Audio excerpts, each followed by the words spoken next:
Blood clot vibes, yes, family, large up yourself, pick up yourself. It's the hostess with the mostest. Select the Sila Shalom on the ones and twos. You know how we do. It's a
yo, y'all can hear me on the microphone. Mic check 1 2.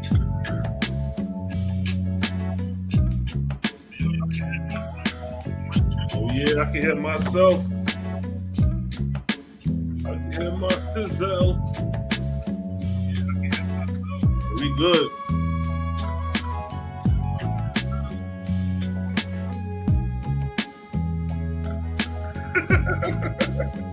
Hey man, y'all niggas starting early, man.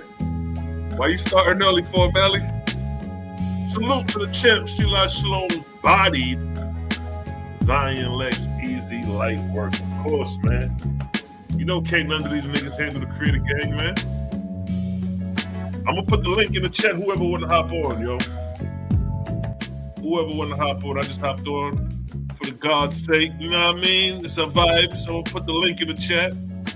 If y'all didn't see that motherfucking slow down,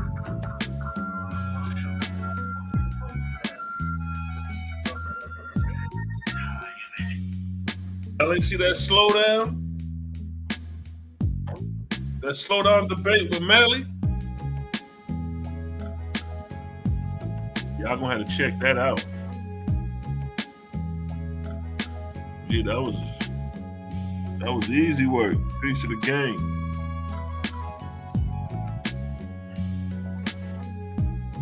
Y'all need to see that on Honoring Humility. Y'all need to check that.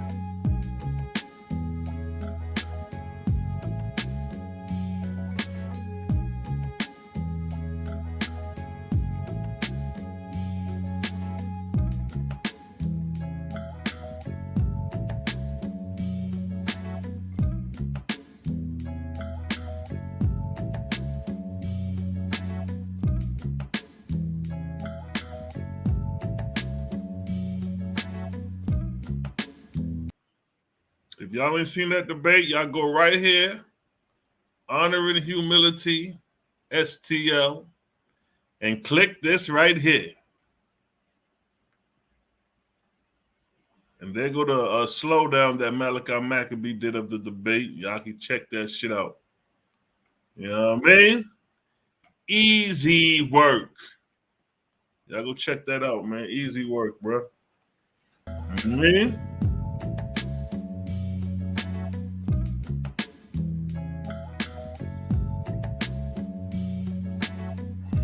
Man, yo. Peace to everybody, yo. I was on my way out. Malachi Maccabee was like, which one of y'all niggas gonna go live, man? I was like, damn, you know what? Let me wake myself up, you know what I mean? Because my day usually gets started at night. I'm a nocturnal creature. Debate reaction link. Bam, there you go. Hit the link in the joint. Would you say, Iman, you see why they didn't want to show it? Yeah, that's easy work. Easy work. And the crazy thing, shout out to the guy, Sarnetta. Sarnetta hit me up after the debate with Nepal on the phone. And Nepal just wanted to let me know that, yeah, Zion Lex won that. Like, she wanted to let me know that he won. I'm like, man, y'all so disingenuous. Y'all know damn well that nigga ain't won that debate, yo. Malachi Maccabee kept a track of how many chapters I pulled out the Owaspy. Do you know, I didn't even keep track of this shit. I pulled out over 100 verses from the Owaspy Bible demonstrating how the book is better for our people. 100 verses, I didn't even know that. Molly kept track. And the nigga Zion Lion Lex pulled out no less than 5 verses out of 3 rounds. How can a nigga like that win when he ain't even go in his own book? So that's why I know these people are disingenuous, because the topic of the debate was which book is better for our people, the Bible or the Owaspy. I pulled out over 100 verses for the Owaspy. This nigga pulled out less than 5. And he won? Y'all niggas done lost y'all mind. That's how I know people is disingenuous. And they have so much discomfort and dislike for the Owaspy that they'll rather hold on to a lie, be disingenuous, than to say, you know what? I don't like that Owaspy, but that motherfucker beating up that goddamn Bible right now. See that? Y'all disingenuous. Remember, Creator Gang is built up with motherfucking street niggas. So when we see the bullshit, we're going to call it how we see it. You know what I mean? Anybody who watched that debate, y'all going to see that was an easy landslide. And these are the top niggas in the motherfucking Hebrew community. Zion Lex, Tazariak ran, so that says it all right there. And then Zion Lex got his ass handed to him. And these are supposed to be the top niggas. Go get General Yohana, nigga. When Sarnetta was interviewing General Yohana, I heard Sarnetta ask the nigga, do you know about the Owaspy? Have you heard about it? General Yohana says, no, I heard about it, but I haven't read it, and then give his opinion upon it. Why y'all niggas keep giving y'all opinion upon something that y'all ain't never read? Or y'all read and find some type of discrepancy and think y'all got something. No, y'all niggas ain't got shit. Tell General Yohana to step his ass up to the plate since his captain ran. Huh? I'm calling you out, General Yohana. You step up to the plate in defense of your captain so I could do you like how I was going to do your captain. You see what I'm saying? Fuck out of here.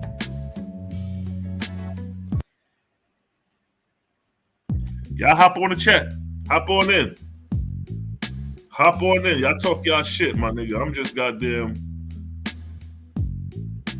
but I just erased it. I just oh, that was my screen. Y'all hop online. How I share this link, baby? Right there. There you go.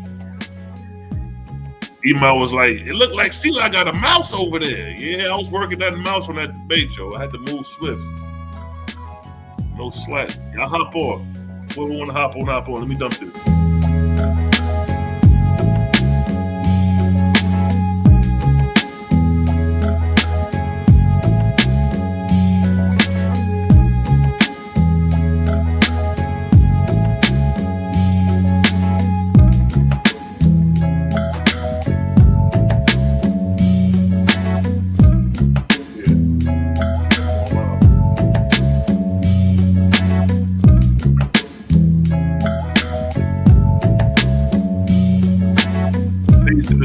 Where's his sister? Where's his sister? Oh, we got the big homie. We got the big homie. Dreadful Cosmo. Yo, that shit always trip me out. It's dark over here. I'm damn near about to go to sleep and shit. And it's sun-time. It's sunny over there. What's good, King? Yeah. Only 5 o'clock here, man. Not even 5 yet. That's crazy. I ain't even got home yet. I'm on the freeway, stuck in this damn traffic. Hey, man, that look pleasant out there, man. I'd rather be stuck in some traffic, doing some good deeds, than to be out here wilding out. What's good, though, King? Oh, man, I just want to tell you, shout out, man, for that ass beating you gave Lion Zion. You did. What you think about that debate, yo? Hey, I was very disappointed in that, brother, man. Is it echo? No, you good. Yeah, I have more respect for Zion Lex, man, but the way he handled that debate, like, he should have never took it. Like, he bragging that he got the book 4 days ago. He shouldn't have did that. It's over 1,000. Say it again? He should have never took the debate. Right. You didn't read the book. And the crazy thing is, he's supposed to be coming out of the Torah, so him even getting the Owaspy is irrelevant because you got to demonstrate how the Torah is better for our people. Now, if you would have went in the Owaspy and, showed a couple verses here and there, but your premise is Torah, and he ain't even stand on that shit, King. That nigga went to Exodus 3 times. That's it.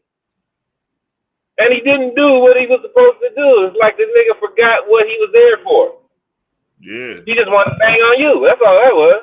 And that didn't work. That shit was weak. Very weak. Very weak. That's what I'm saying. So I got to step this shit up. He's supposed to be the top niggas in their community as far as the Hebrew Israelites. And that nigga got his ass handed to him. That's why I said, nigga, where General Yohanan at? Go get that nigga for the debate. It's Captain Rand. Yohanan ain't finna debate, man. When have you ever seen that nigga debate? You seen that nigga debate before? I ain't seen it. No. He gonna get his ass handed to him too. They got too much to lose against a debate against the Owaspy. They got too much to lose. It's looking bad for the Brews, man. It's really looking bad, man. And the reason why it's looking bad for them is they're not even willing to actually read the book. Right. If they do get the book and they look into the book, they're only looking into the book to discredit something. They're basing the book off, still basing the book off what the Bible says. Right. And like you said, they looking into it to discredit. They're not reading it to genuinely seek. They looking like, oh, we got to get at the creative gang. So, oh, look, the drunks are brown and black. Oh, look, the irons are white and yellow. Oh, look, they said the drunks are stupid and this and that. They'll try to use those quick little tactics, but it ain't gonna work, my nigga. It's like Zion Lex. He tried to use he tried to pull up the verse where the Egyptians was in hell, and he thought he had something. And somebody gave him that verse too. He ain't read that. Somebody gave him that. Somebody tried to be slick and say, "Yo, read this against him." You know what I mean? And then he got his ass handed to him when I read that them niggas got redeemed and sent to Ethereum. Now what? Bro, that's what all of that shit was. That nigga didn't read none of that book. He got all that from information, somebody else's information, from all these other niggas trying to come against the Owaspy. Yeah. That's all notes. That's all that nigga did was use everybody else's notes. Yeah, I seen Gorilla Hebrew, not Gorilla Hebrew, Mighty Hebrew left a comment like, yo, I got some stuff about racism or whatever that I'm gonna give you for the debate, nigga. Gorilla, Mighty Hebrew, That nigga had the whole Hebrew community on it. Yeah, these niggas got all this shit to say, but ain't none of these niggas stepping up to the plate to debate their Torah against the Owaspi. Zion Lex Trotter got his ass handed to him. Tazariak scary ass ran. G-Con ran. Nepal ran. Naphtali ran. All these motherfuckers ran. All these niggas talking all this shit, but they won't put their book up to the goddamn Owaspi and challenge the shit. They just want to run. They want to stroke their ego. That's all they want to do. But see, now they're not even saying nothing since after that Zion debate. Nobody's saying nothing about the O's. Nobody's saying nothing. It's like what you said in the chat, like we don't exist. Yeah, and they ain't even like seen the debate. Man. Yeah, you know, lucky Mally got the leak, and he leaked it, but Sonetta and them ain't even leaking yet. So the shit leaking out. That shit leaking out, and it's looking bad. Like, nigga, you know what I mean? This is how you moving. And I'm pretty sure that both Zion and Sonetta know that shit is out now. I'm sure they know. The crazy thing is, when that shit dropped, I fell asleep. I woke up to the shit because I remember I woke up and I had a missed call from Mally. So I'm like, a missed call. I'm like, what the fuck going on? So when I look, I'm like, oh shit, these niggas done got the debate online and shit. So I woke up to the shit like, oh, let me see what's going on. And, you know what I mean? I went back and watched it. But when Mally did the slowdown, that was it, man. That was it. Yeah. That was it, man. That slow roast, boy. That's there's no coming back from that, really. No. That's why I'm eager to see if he even gonna address it, or if Sonetta gonna address it. Yeah, cause see, once I release it, they got to deal with that second round. They got to deal with their God destroying them, their own chosen people. You know what I mean? It's like, bro, I would really like to know why they never released it and act like the debate never happened. Because there's been debates after your debate that already released, that he released in a couple of days. But no, I do. That nigga do have a pattern where sometimes he may release like a month after, depending on, you know what I mean, who it is or the hype or whatever. But he may release that shit like a month or a month after sometimes. But yeah, I'm surprised he ain't released it yet. You know, it is what it is with me. It's like, shit. When I finished that debate, I didn't even look back. I didn't look back to say yay and nay. You know, I'm now looking at the debate since it got put up yesterday or whatever, and I'm like, oh, okay. You know what I mean? Easy work, man. Easy work. Yeah, yo. Man. That was an easy win, man. Cause you was I mean, rapid fire. It was like one after the other. Boom, boom, boom, boom. I was almost wanting to slow down a little bit, but I know they shorten your time. They shorten your time by 5 minutes. Yeah, you had to squeeze all that into 10 minutes. Yeah, because I thought we were still doing the 15 minutes till the day of the debate. When he was like, yeah, we're doing a 2-minute opening round and a 10-minute round. So I had the 5-minute opening round, and then I had, you know, my verses, my round set for 15 minutes. So I had to trim that shit down even more. And then, you know, my opening round, you know, the opening round is not on the debate, but not the opening round. Yeah, the opening argument is not on the debate. The first 5 minutes, but the first 2 minutes, but I spent those 2 minutes just going in. So he tried to use that to say, oh, look, the nigga don't even know how to think, because that's what he's supposed to say about how the Owaspi is better. But nigga, I came out shooting. I got too much information. Nigga, the Owaspi is better than the Bible, nigga. Let's get into it. Bam, started shooting. You know what I'm saying? Rapid fire. That's right, Imam. Yeah, he looking bad, and I think he know that he was looking bad because he started doing videos back to back after that. Did you notice that? Like Zion started putting out a whole bunch of videos. Hurry up and move that shit down the archives, filter that shit out and shit. Yeah, yeah. But see, it's like, I don't know. Like Morpheus got on side one day and was like, yo, that debate was crazy. But he said something. He said it was some things that bro said that he couldn't get around. And it's true. It's like the things that I brought up that you can't get around, those are very important things to address. We're talking about Almighty God here. And you niggas overlook the fact that your God is destroying his so-called chosen people to revert to the Sumner of an article, of a piece of a statement that you thought John Newbro stated, but you overlooking the fact of what your God did to your chosen people? Exactly. And all the arguing that these niggas do amongst each other about laws, statutes, and all that shit, none of that shit matter if your God is false. Like, wouldn't you want to know that all these laws, statutes, and commandments that you having to do, wouldn't you want to know that it's false, niggas? Wouldn't you want somebody to tell you that shit? That you doing all this shit for no reason? Yeah, yo, they follow. You know, and the crazy thing is they want to talk about Satan and all this shit. I'm like, yo, if you really think about it, y'all niggas is following the demonic God, my nigga. Like, what? Show me where Satan in the Bible is out here slaying niggas like God was slaying the children of Israel in Judges 20. Man, he ducked that. Man, he was good, King. Man, peace to the righteous God, bro. Hey, look, he ducked that Judges 20. That's what I'm saying. It's like people not being genuine about this. You feel me? Like he ducked Judges 20. Nigga, the God told these niggas went to war, right? Lost. Came back and asked the God to, hey, should we be doing this shit? He said, yeah, nigga, get your ass back up and go on up there and go to war, nigga. And I want me some sacrifices behind this shit to smell good. These niggas do all that shit. They cut throats. They do all this extra shit, go back up there and lose again. It's like, nigga, what the? So he don't even address this. You know what he went to? Exodus chapter 2, verse 2 or some crazy shit. Or no, Exodus 22:2. And brought up self-defense. I'm like, bro, listen to me. And then want to bring up context. It's like, bro, you're not being serious at all with none of this. Hold on, he brought up Exodus what? 22:2. Let me see what that's talking about. What the hell is wrong with this nigga? Like, bro, so we don't ignore the elephant in the room, are we? We gonna ignore the fact that the God told these niggas go to war. They say, yes, sir. Hi, master.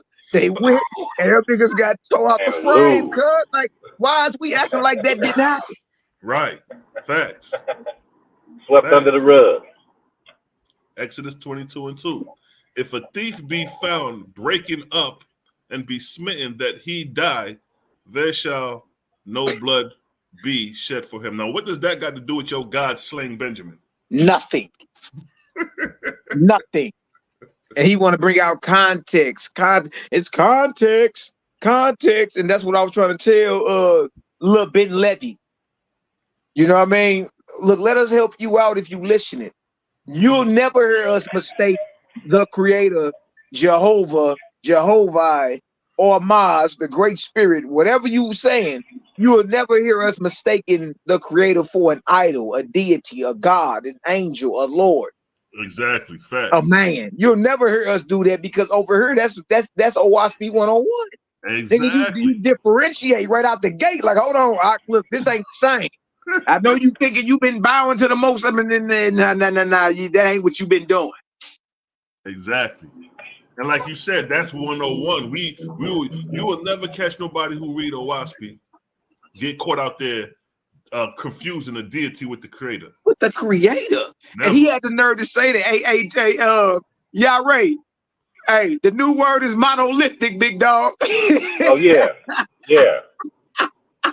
Everything monolithic. Nigga, hey, he said monolithic, bro, about 15 times. The hell is old Flavius Zionist.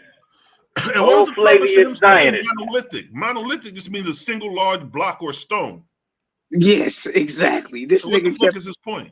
Hey, so he kept saying that the Hebrew word El for God is not monolithic.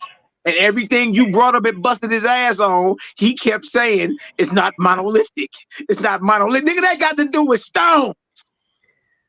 That nigga just trying to open the door for him to say that one word can have 1,000 meanings. So that mean like, hey, that mean like what Yahweh, what Dreadful Cosmos said, nigga, we can make this shit say whatever the fuck we wanted to say then. Exactly. This nigga said monolithic. Look at this. I looked up the word. Look at what monolithic means. monolithic, formed of a single large block of stone. What are he talking about? Of an organization or system, large, powerful, and either way, he don't. Both definitions, this boy is off. That And nigga y'all crazy. was over there clapping like a seal at the zoo at feeding time. Oi, oi, oi! Like this nigga made a point. This That nigga nigga said only used that monolithic word. about 15 goddamn times, and that shit mean a goddamn stone. Nigga only used the word because it said mono in it. He thought it was meaning one God or some shit. Hey man, I don't. Hey, Nigga didn't even. Nah, bro. And then look, if anybody's solid, if you're listening, that's why I kept saying yesterday, what's the title of the debate? What's the topic? What's the topic? What is it? And the topic is which one is better for the people, Torah or Wasp? That's the topic. So how do you prove in real time which one is better? You got to go into each one and compare and contrast. You got to read each one to understand that. You feel me? So for him to get the book 4 days before the debate, you know what I mean? Really 3 days before the debate. Selah, that deal was in plastic until the day of the debate, bro. It was in plastic. You know what I mean? So for y'all listening, I tallied up what Selah dropped. He dropped well over 114 verses. Okay? Zion went to his Torah 3 times. 3. Right? He attempted to go on a Waspi twice. So y'all, that means 3 rounds, 10 minutes a round. That means for 30 minutes, that nigga was talking to y'all. That's it, my nigga. He Stroking was his talking. ego. Matter of fact, he was talking at y'all. He was talking big shit too. Whole ass nigga. I'm like, man, this cat is goofy. Like, bro, listen to me. And I told a little brother this earlier today. Look, anybody hitting me up talking about Zion won that, look. If you ain't willing to be real with yourself, we ain't got shit to talk about. Because if you gonna lie to yourself, I ain't got a damn thing coming. Facts. If a nigga gonna lie to himself and not be real with himself, what the fuck we gotta talk about? Mm-hmm. Nigga, you for damn sure gonna lie to me. So Exactly. if anybody that don't got the nuts to call that for what it is, I sat down yesterday and I tallied it up. Facts. If you ain't at least willing to do that and be objective and listen, then guess what? Don't even reach out and try to rap at us. Facts. Because you ain't being solid. You know what I mean? Peace to the Prince gang in the building. What's the word, Prince? You know what it is. Hey, man, I'm out here, man, listening to y'all go in on Zion Lex for being disingenuous and a straight up liar, pump faker. And you know what the crazy thing is? That shit been echoing for years about him. Zion, Lion, Lex. That shit, I've been hearing that shit for years. Now we have our encounter with him with the debate, and we see and bear witness to the disingenuousness. You know what I'm saying? Exactly. And like Mally was saying, if you keep it real with yourself, man, you can see what it is. If nobody is lied to, man, that's one thing Kendrick Lamar said in one of his songs. I'll never forget it. He said nobody is lied to, meaning Jaja's truth is evident to everybody who wants to actually listen to it and heed to it. Because Jaja don't quibble about the bush. He's not tiptoeing around. He's not the author of confusion.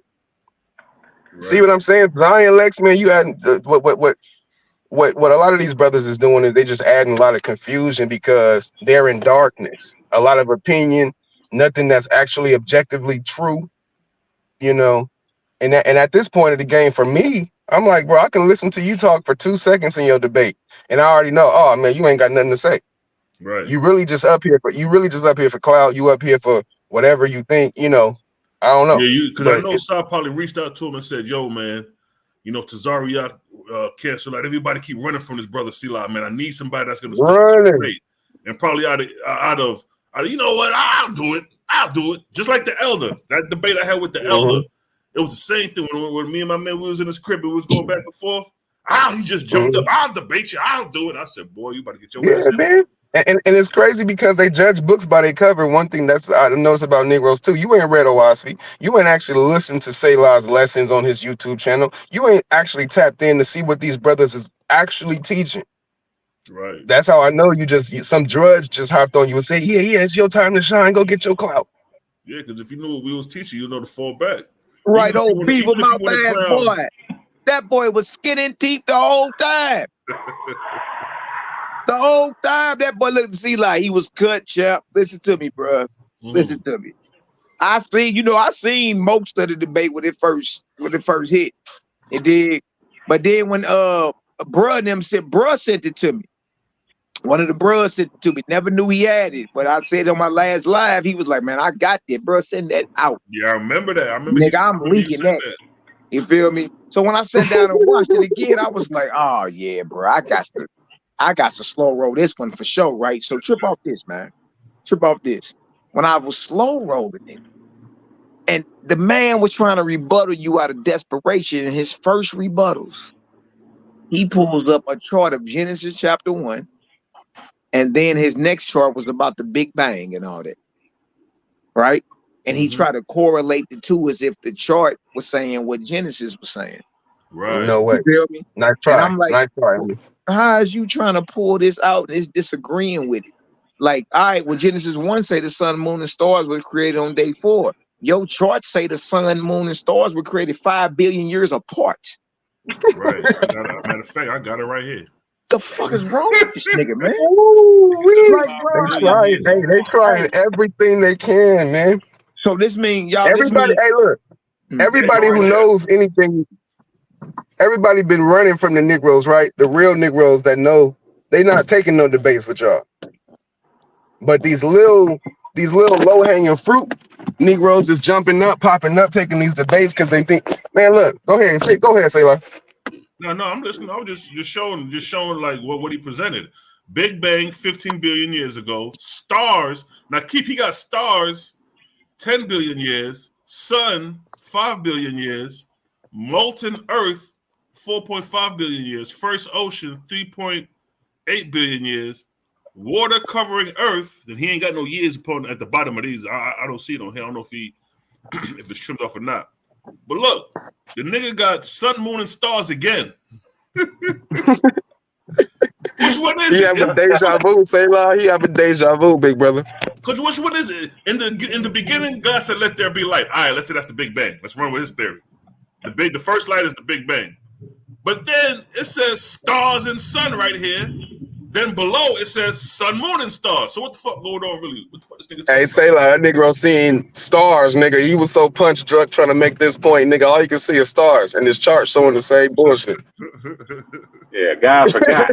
he forgot he made the sun, moon, and stars. He had to do it again. Yeah, exactly. Right.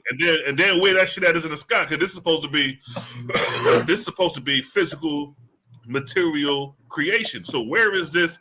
First, where is this star, the Big Bang star? Then, okay, right. we see our central solar system star, but where is this other star that he's talking about? Central solar system, exactly. It don't have no vortex. Yeah, where the vortex? No, that's Jesus. That's Jesus. The other star is Jesus. Yeah, because that's what I'm saying. They don't have no scientific evidence for anything. Look, it says dry land and plants. And then after that, it says sun, moon, and stars.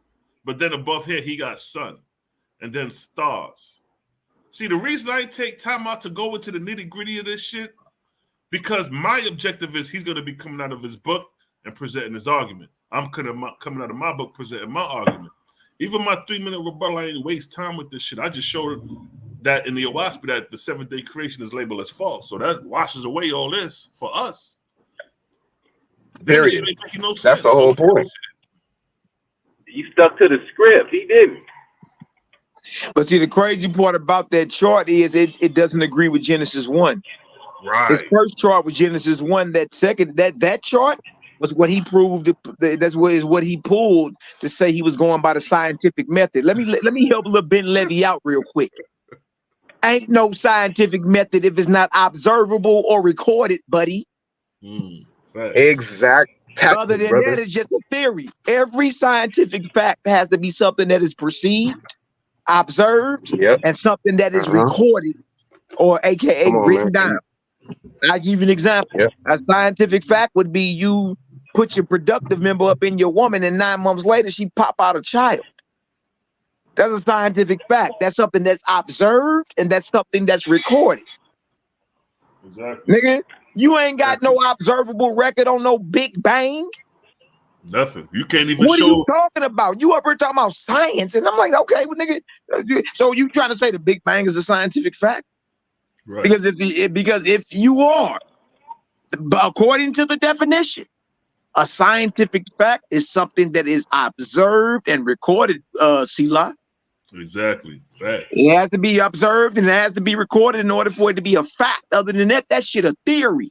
Mm-hmm. You You see? can't show So- an example of that shit in real time. Facts. Exactly, because in real time it makes it a fact. But wait, hold on. But we can show observable facts of a vortex spinning in real time. We can show that scientifically Exactly. recorded. From the heavens down to deep within yourself. Come on, brother. Everything moving like The that. very seed within me that I plant in a woman is a vortex in current. Hey, see live, but what killed it in real time? That's what I'm talking about, bro. This where you bury. Hey, look, and this was an early shot too. I say, damn, he really killed. He killed this nigga with this one. It was over from this point, and I'm gonna see if y'all peep. You know when it was over? Uh-huh. It was over. See, it was over. See live when you showed that sun, boy, for 2 years straight from the same spot every month, and that sucker moving like a serpent. I say, boy, game over. Game Pull that over. up That's right now. oh, brother. Observable reality. Boy, when you show, Exactly. Facts. There you go right there. bruh, when you show to go down to the 2 year one, that's the 1 year. Go down There to it the 2 is. year. Oh, That shit look like a DNA strand, nigga. It do. Exactly. A double Bruh. helix. bro, Look at- DNA now, what strand, happens if we put 3 or 4 or 5 years behind that? man. Come on, bro. It's clearly it's a solar serpent. The galaxy is moving in the form of a serpent. Now, That ain't satanic. That ain't witchcraft, nigga. That's just what it's doing. That that's shit what it's moving like doing. that. That's the function on it, right? Now, see live. Read the verse that says it. See, Come on, so man. and then you gotta ask yourself, how would this be known in 1881? Right. Right. How? A white dentist from Ohio named John Newport. How? He ain't no Right there. cosmologist. He's a dentist. Jehovah. Yeah. Right. Look at this. Jehovah said, "The son I made as the head of a serpent, and his phalanx I made as the body of a serpent. Thus I made the great corporeal serpent." Now the question is asked, why would he describe the solar system as a serpent? Now we typically see the solar system spinning like this. You know, this is what we typically see. Although the planets will be kind of pulled back, being dragged by the sun in a sense. But then look at the serpent.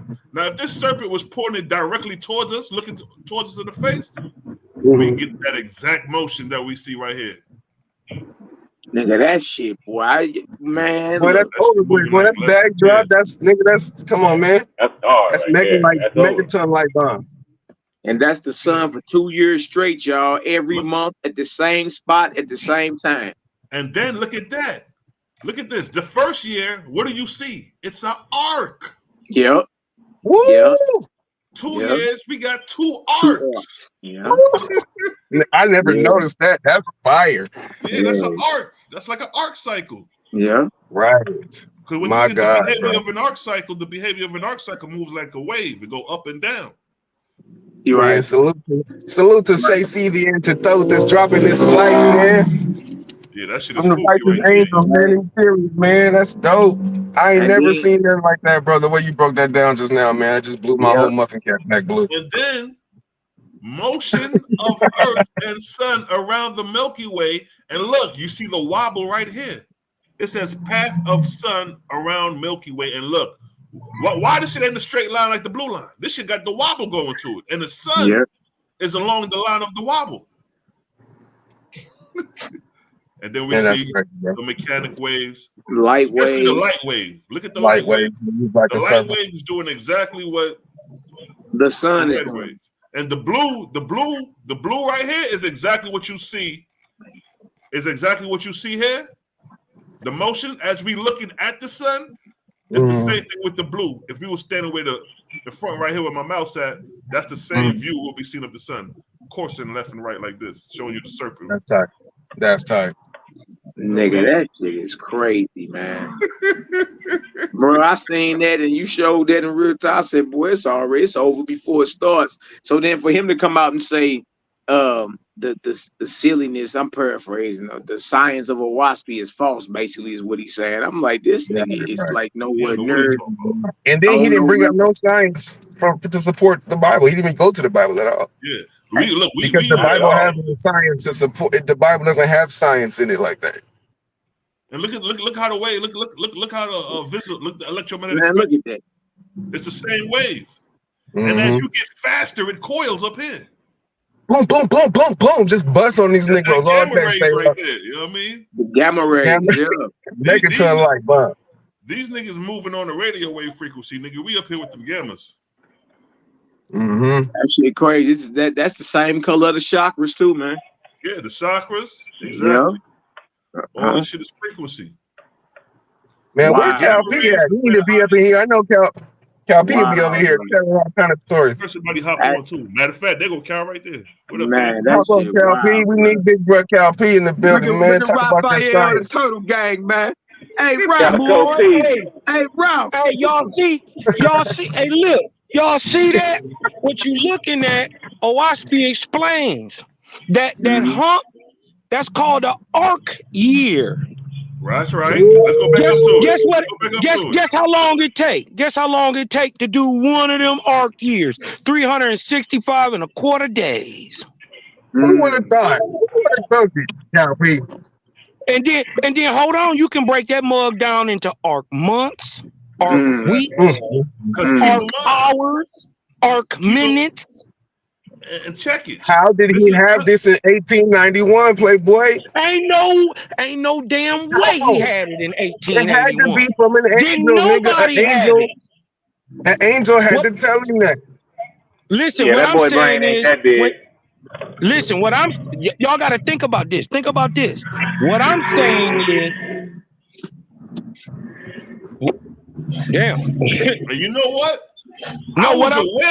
I was aware that the sun moves like this because when I was observing the lunar cycles and the sun cycles, I noticed that the sun was rising in the far east at certain times and in the far west. Likewise with the moon. The moon do the same thing. You see the moon in the far east, and then you see it in the far west, depending on the season, if it's winter or summer. That is so pretty, man. That is beautiful. Hey, but creative is the most adorable of all creation, of all things, man. That's real time. And that's hot. That's literal observable time. Let me see if I can make a third goddamn. Go ahead, Cosmo. Damn. Hold on, my phone. I can't wait to see my daughter, man. They're gonna be killing the game, boy. I got 3. Let me see if I forget talking to these adults like Zion Lex, these numbskull Negroes that don't have the mental fortitude. Man, I'm talking to the babies now. Exactly. My daughter's gonna get all of this energy, man. I'm gonna be like, yo, see that sun right there? You know how it's moving? Let me show you. Right. Real time. In real time. All right, let me see if I could goddamn. Yeah, that right there, bro. That when you brought that, when that was read and that was brought out, you feel me? Y'all realize that's something else that verifies scientifically and cosmologically that Owaspy is solid. Exactly. You know what I mean? And never forget when it was written down and when this was discovered. When were those pictures taken?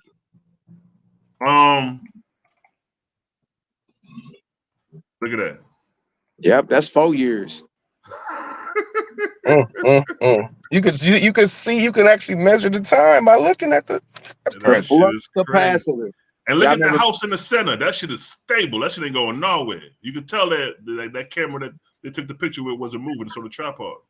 Right. But you said when this took place? This took place.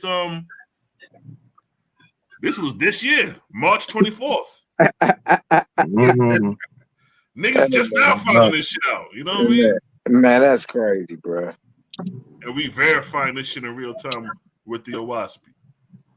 You know, man. Black folks give white folks way too much credit. Yeah, I've never heard people give these white folks a whole lot of credit, way more credit than what this do. Like they make white people their god, man. How can you think that this white dude had this information in 1891? How could you think that? How could you think anybody had that kind of information in 1891? That's my point right there, Dreadful Cosmo. Like, how could you even bro? I tried to get into his mind. Like, sometimes I be on weird shit. Like, what was you thinking? Like, I'm trying to put myself there and try to see what the fuck, bro. It's too big of an enigma to wrap your mind around. Now look what You know say. what I mean? Yeah, and that's how you know these Negroes ain't read Nair's scripture in Owaski, man. Because if you read Owaski at all, bro, you're gonna actually feel the energy of the angel who wrote it. Yeah, that shit. You may not know who the hell it is. You might not know how he came through this from John Newbro, white brother, whatever. You might not, but when you read the information, it's so heavy. And it's so right. When you look at the damn science like we're doing right now, present time, when you look at it, it's right there. And you sitting there scratching your head like we are doing, like, how the hell you know this? Yeah, Because but that's how you know they haven't read it, because you don't know none of these, the angel names, the kingdoms of Jehovah's unseen realms. They don't know none of that. Man, these niggas get stuck on the ions. Right. These niggas don't know nothing about no cosmogony and prophecy and synopsis of 16 cycles. None of that, bro. Come on, man. When you way above they pay grade when you talking arc cycles and arc seconds and minutes and months and years and and look, but that's scary. But the credit gang, look, we gonna figure out how to get to their numb skulls, because that's what we here to do. Raise y'all Negroes up. Y'all Negroes is in darkness. Zion, you in darkness. You know what I mean? Y'all niggas actually sit your asses down and listen to what my brother Selah bringing out. Listen to what my brother Malachi bringing out. Stop hating. Stop being brainwashed and actually grow up. You know what I'm saying? And read the damn book instead of looking at it. Stop trying to jump into it from the middle of the book. Nigga, just open the book from the beginning and read it. And get some comprehension, man. These niggas be reading all this shit and not getting no comprehension of what they read. They niggas just jumping around and shit like they do in the Bible and shit. Precept, nigga, you can't read the motherfucking Owaski like that, nigga.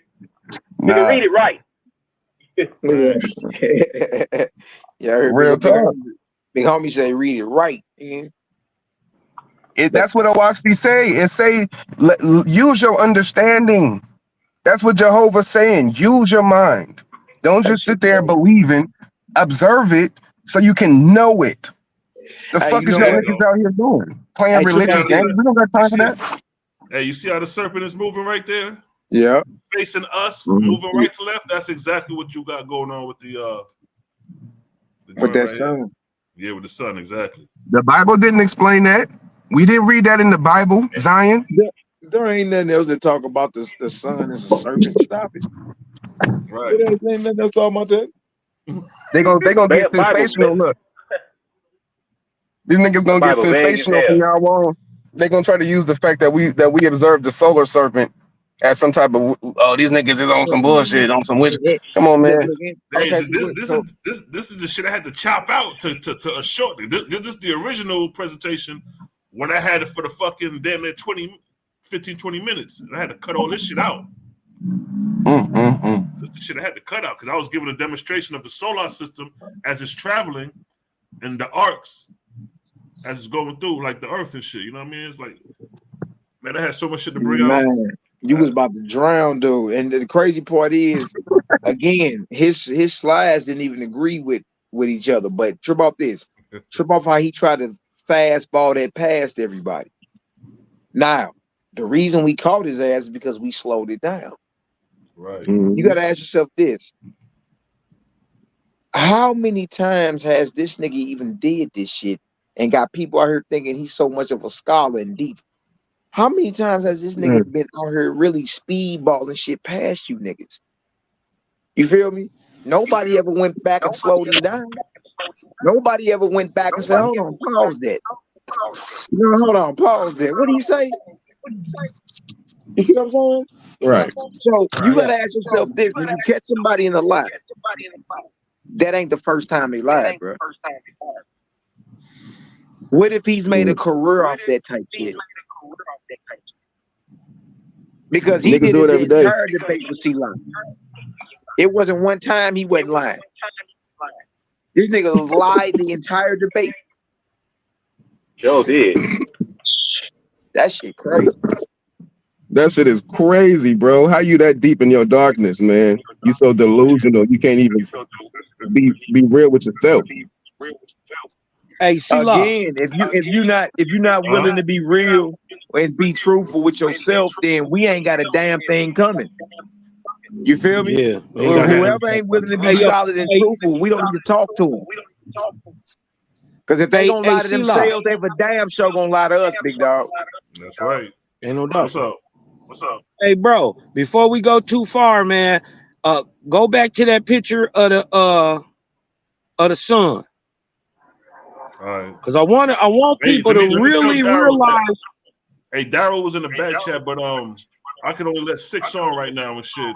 Daryl, just to let you know, that's why I'm about to fall out right now, though. Peace to the gang. Oh, I was about to fall out. Nigga, I'll fall out too. No, I was just letting them know and shit. If Daryl, you want to hop back on and shit. Damn, you can only have 6 people on yours? Nah, because I ain't paid my goddamn Hey man, we finna have to pay that. You can't, hey, look, we can't be having the duck up in the right corner, cuz. Let's go ahead and get you paid on up. I've been dragging my feet on paying that shit. Yeah, we gotta be at 10 across the board. Quack. But I really want people to understand what you looking at when you look at. I'm gonna pull it up. Now, what you want me to pull up? The one with the sun? This one? Yeah, go up a little bit. The one right there. Right there. Yep.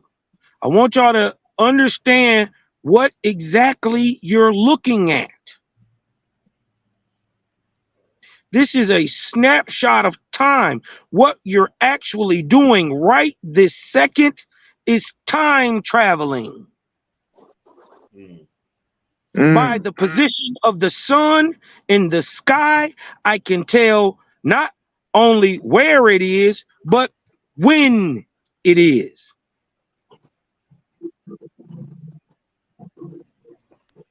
To the year. And then, this is the difference in the information being revealed in Owaspy. So when listen, man, if the brother could have cooked for the 15 minutes, you heard me? We wouldn't even listen, they wouldn't say nothing ever again about Lion, Zion, and Lex, and they shouldn't say nothing anyway, because you lied through the whole thing and your own sources cut you. Damn right. You in your own source, your source say your creator is equivalent and equivalent with false gods and any old deity, nigga. Tried to say El didn't mean deity. Tried to say Ish didn't mean man. Right. That's a disgrace. Look, the DNA strand is just like the goddamn sun moving. Listen, and if you lay them year over year, it looked just like DNA.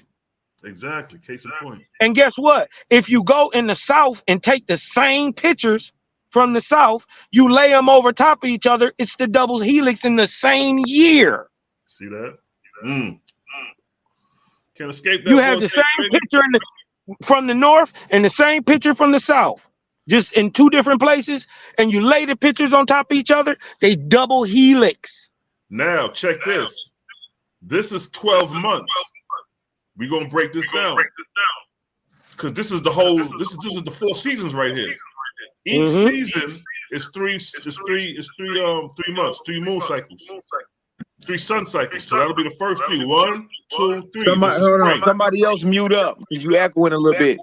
Whoever ain't talking, mute up. The first 3 sun cycles is spring. So this is spring right here. 4, 5, 6, this is summer. 7, 8, 9, this is fall. 10, 11, 12, this is winter. And then we start back from the top again. 1, 2, 3. So even if we talking about science, we deal with mathematics.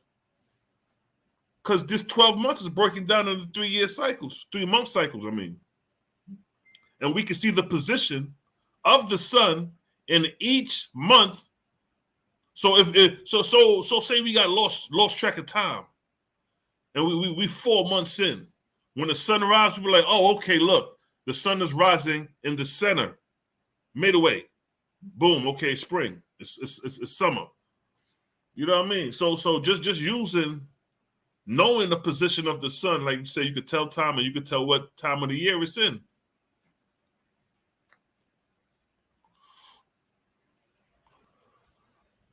And look at the What vortexian the fuck pattern. happened? I'm like, that shit was quiet. Like, what the fuck? No, we muted out. Everybody muted out. Look at the pattern, because look, the pattern just repeats. Exactly.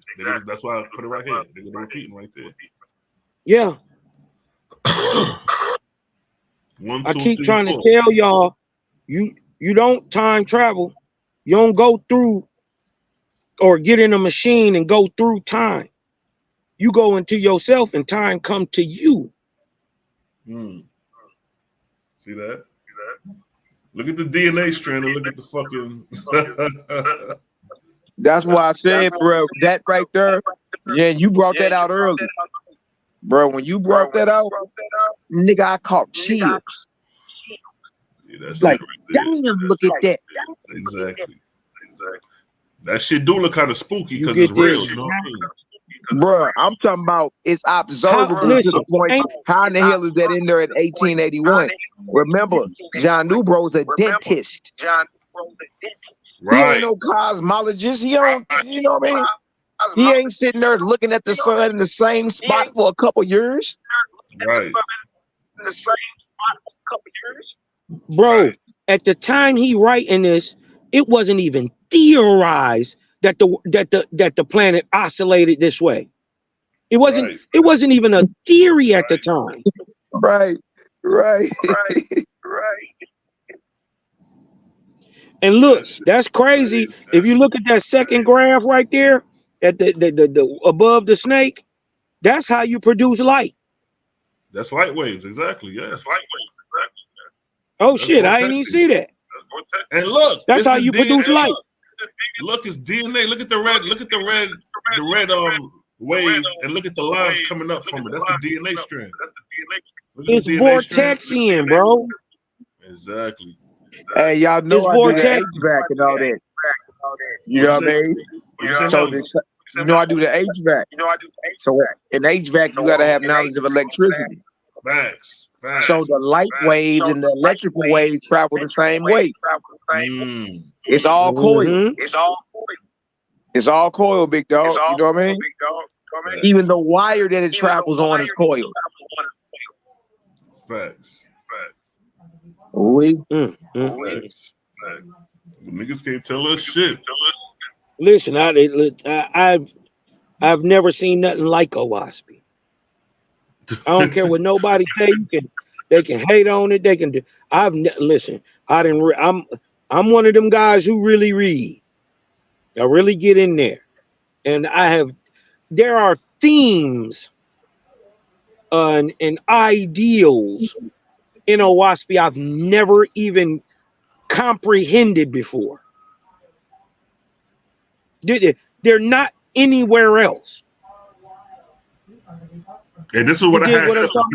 This is what I had set for Tazariak, but since he backed it up, I ain't use it. But you know, because he said God sit on the throne, and he said Jesus was with the angel. So this is we going from this. We go from this science to this.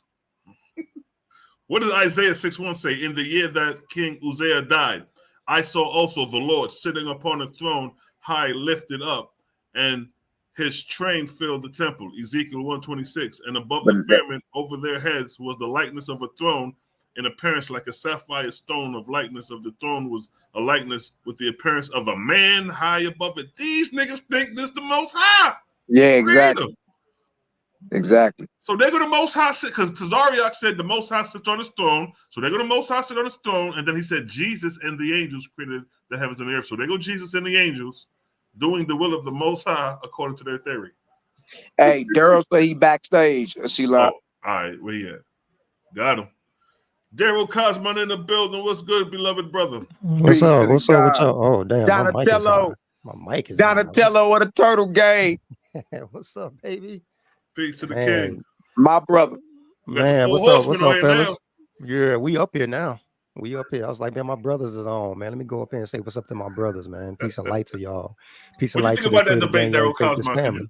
You're a pretty honest brother. What you think about that debate, Ken? Man, that debate was a total slaughter, man.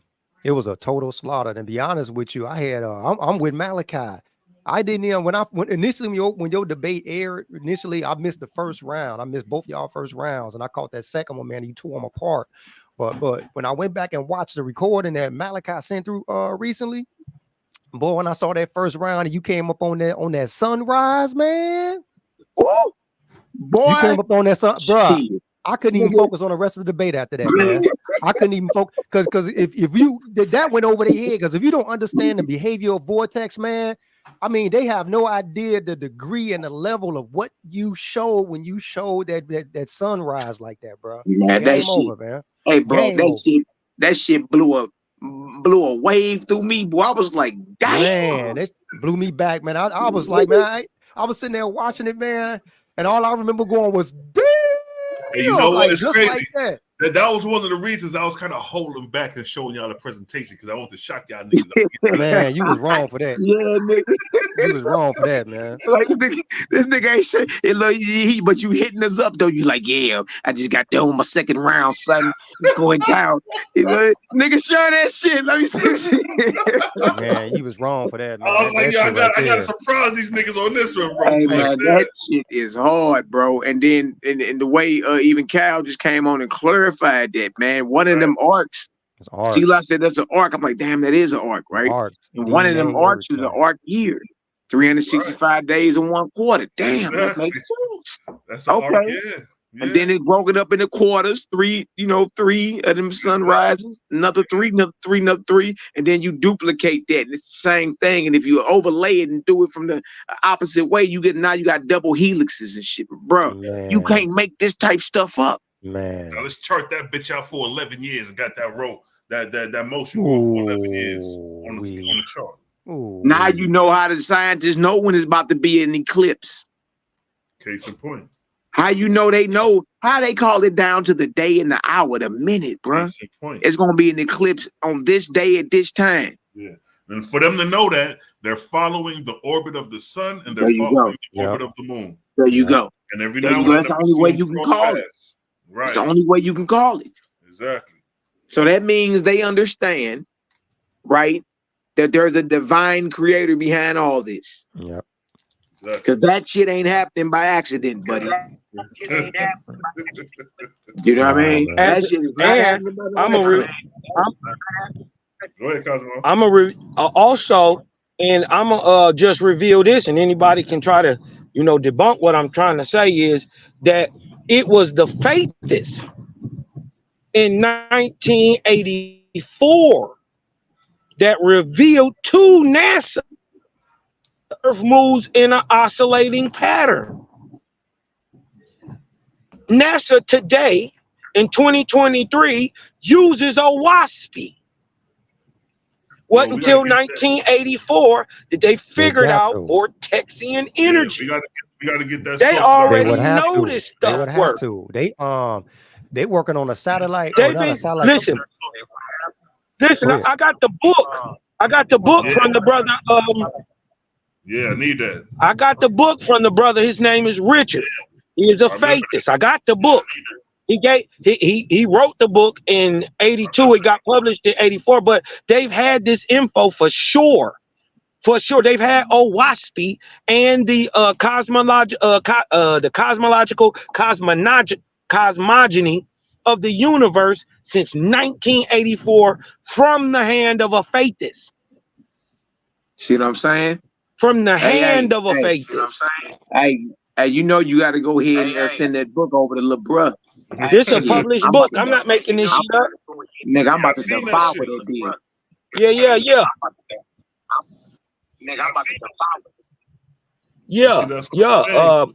devour. And as a matter of fact, if Angelic is in the chat, she could throw the thing in there too. But I'll get the copy of the books to everybody or a link to it or whatever. You dig what I'm talking about? I need to photocopy it and go through it. Yeah, we need to do you know what I mean?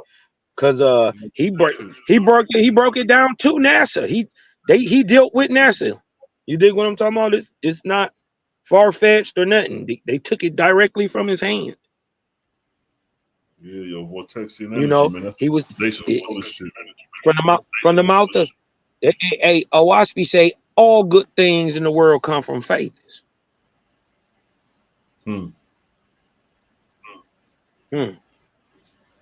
Without the type of knowledge, you can't predict an eclipse without the oscillating movement of the planet.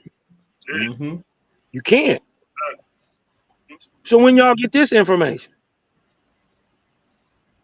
But another thing that caught my attention. how you confirm it? Is when Jaja say, Hey y'all, I got a roll, man. I love y'all, man. Shout out to the 4 horsemen, man.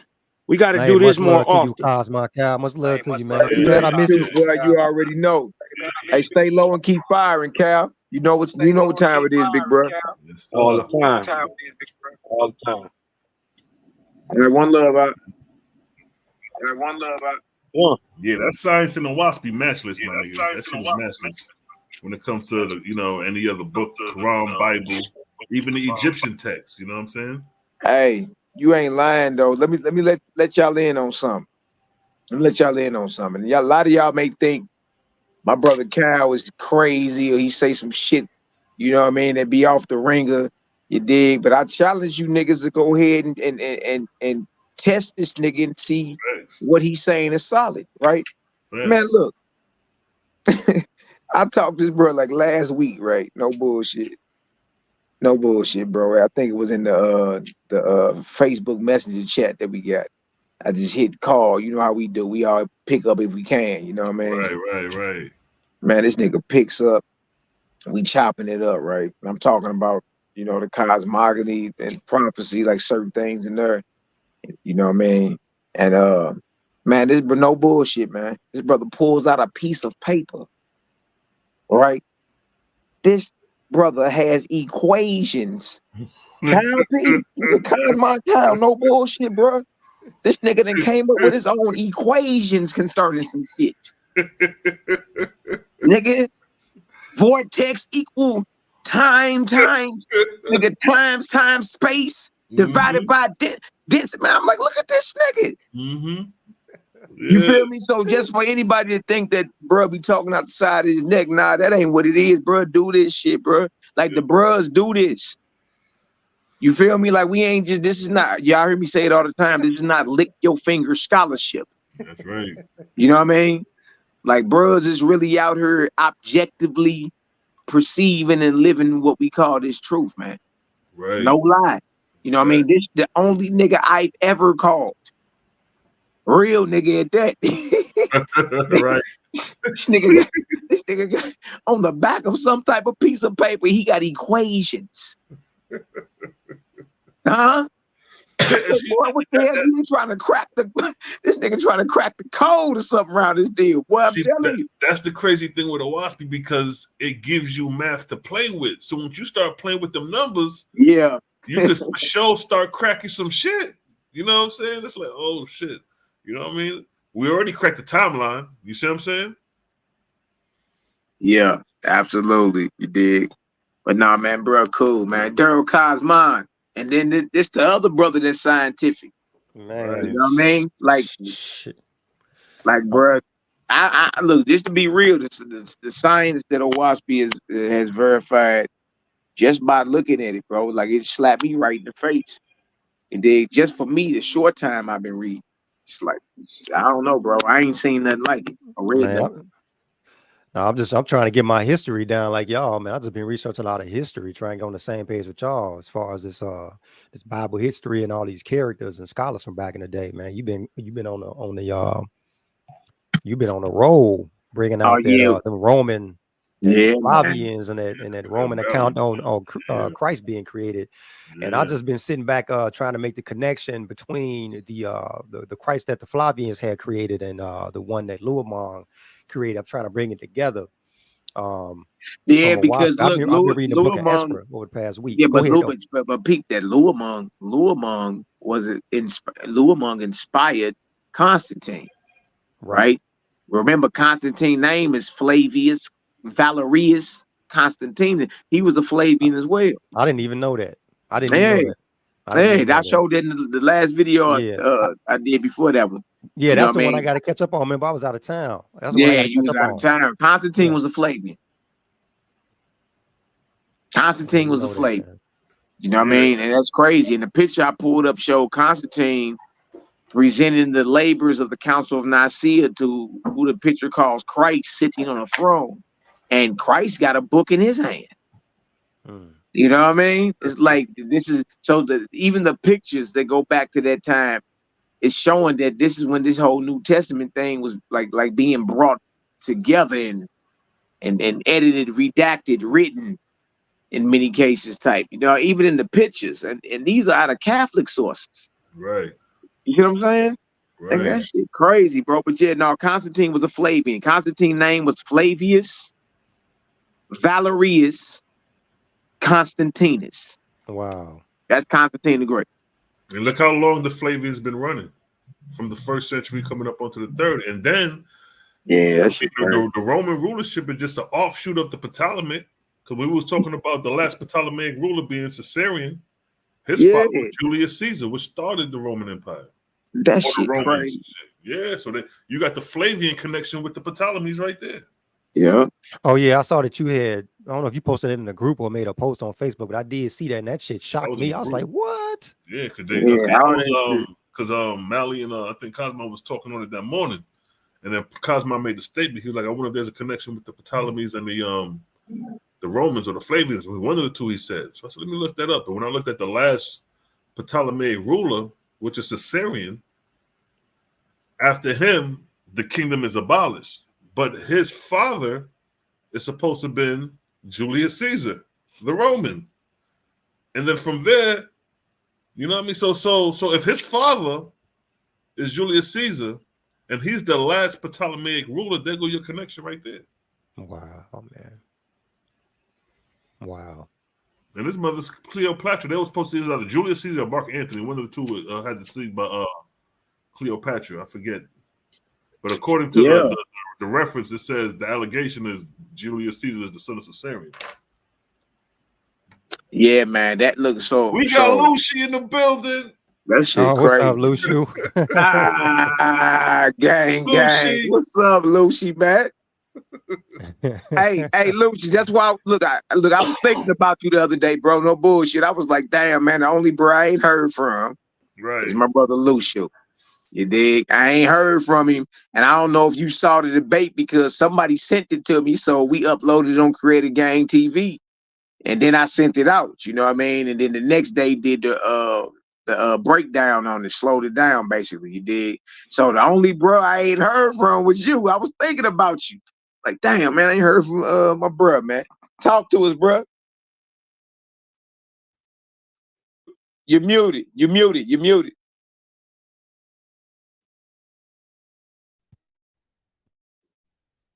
Oh, my bad. What's good with y'all?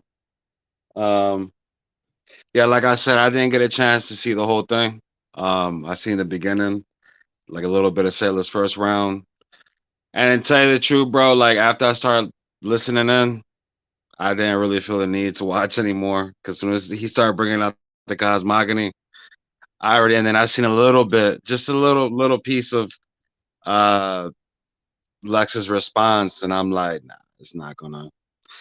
I just didn't really need to watch it for real. I felt like since no one ain't really talking about it, I guess until Sanetta drop it. And like y'all said, the cat wasn't even in his book like that. He didn't have confidence and shit like that. He should never took the debate. He just he's trying to show out. He's trying to show his ass. That's all he was trying to do.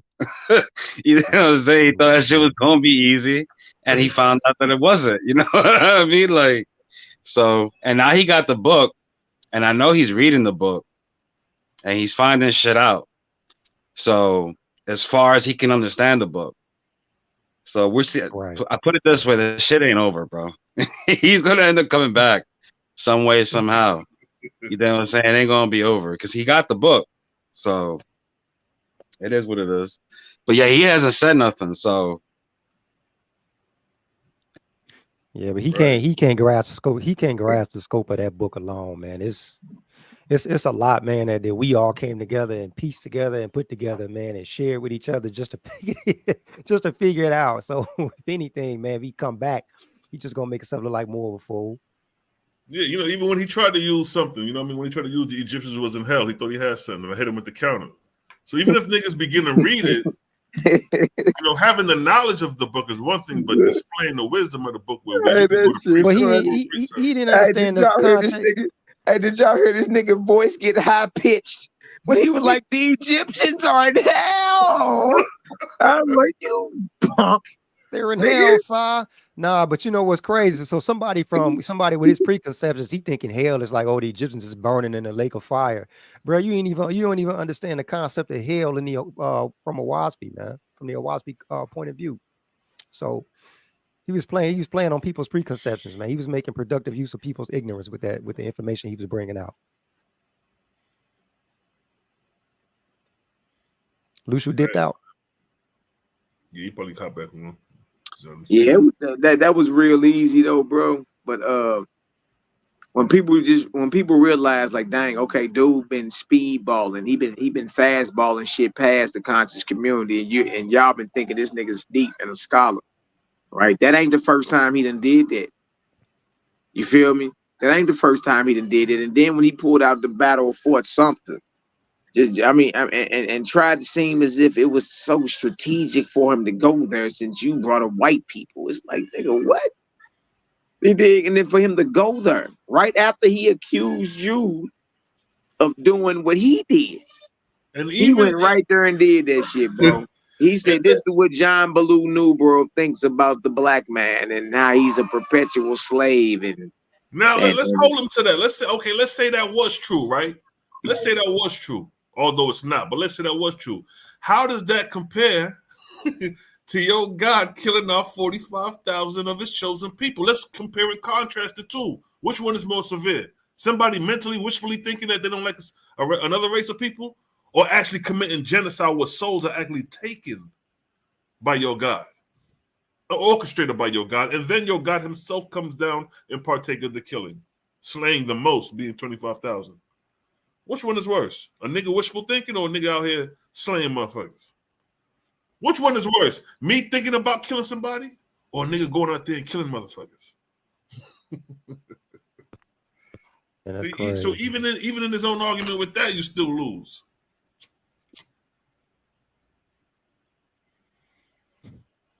Lucy, talk to us. Yeah, my bad. My phone acting up, so I couldn't hear if you guys were saying anything to me. No, you good. Yeah, if you were to watch that whole debate, you'd be disappointed in the bro, man. You'd be real disappointed. Just the fact how he handled himself. Because first of all, he didn't even come out his boat. Mally kept counting. I came out the Owaski 100 and was it 16, 14 verses? 100 over at least 114 verses. 114 verses out of 3 rounds, and this nigga came out the Bible. You said 3 times or 5 3 times? Exodus 15:3, Exodus 22:2. And Exodus 2 verses 11 through 12. Those are out of 3 rounds. Those are the verses he pulled out. And that means he was just running his mouth. Exactly. That means he was just talking. Mm-hmm. That means he talked at y'all for 30 minutes or more. That's crazy. How can a nigga who didn't show one benefit only went to the Torah 3 times? And neither one of those showed benefits. All right. How can a nigga that does that? How could he possibly win that debate? How?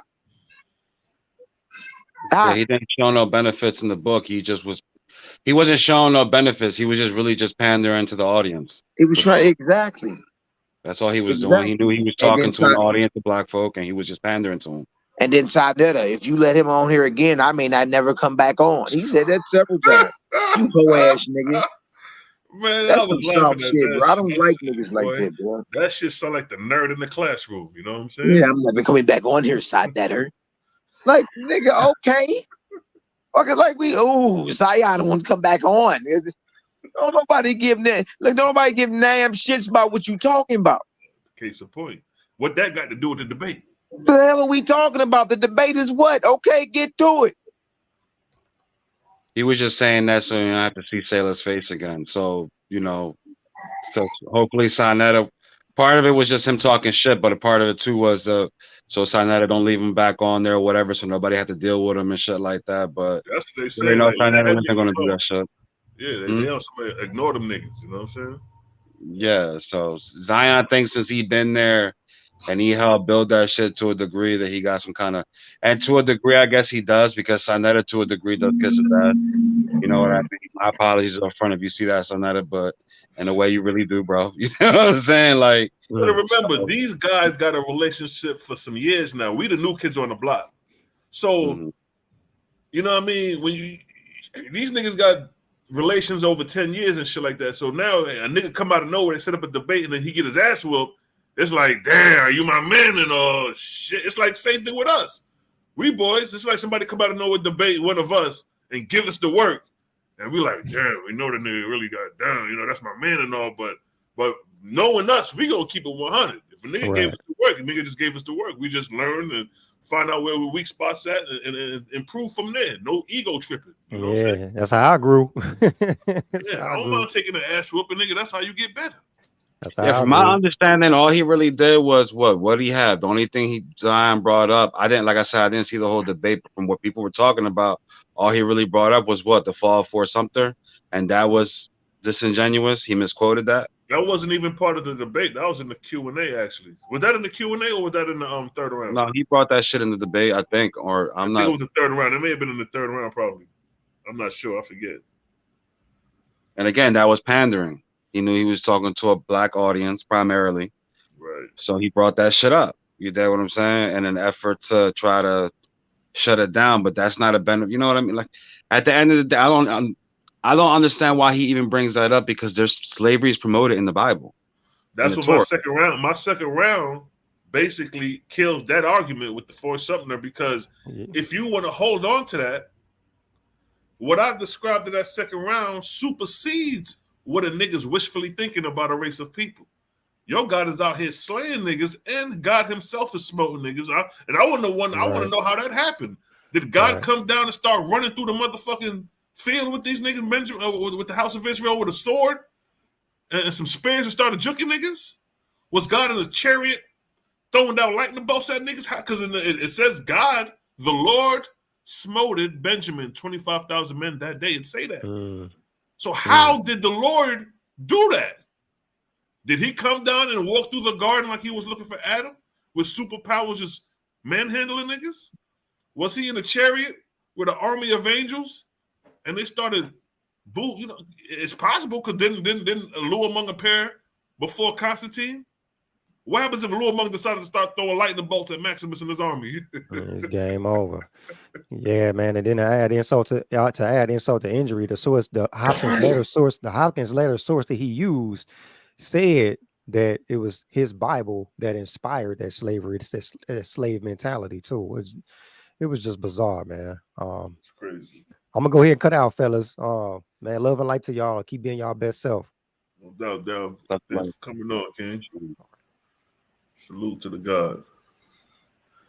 Yeah, man. Bro. That's crazy. I don't really get it. You know what I'm saying? And in the Torah, it's not even in agreement about the slavery. As far as, can you have a Hebrew as an indentured slave? You have Exodus and Deuteronomy that agree with each other that you can enslave a fellow countryman or a Hebrew, man or woman. You know what I'm saying? But then in Leviticus, you're not allowed to have a Hebrew indentured slave. You have to hire him as if he's a hired worker. You know what I'm saying? Then they disagree when do you let your indentured slave or your hired worker go? How long do they work for you? And Exodus and Deuteronomy, they work for 6 years and they're released in the 7th. You know what I'm saying? When you get to Leviticus, they're not released until the Jubilee, which is 50 years. And then on top of that, there's a disagreement between Leviticus and I think Exodus, or it might be Deuteronomy, where if we're both Hebrews and I work for you, Sailor, I work for Malachi, right? I work under your household. I work for whatever, the 6 years or the Jubilee. You choose whatever source you want to go with, right?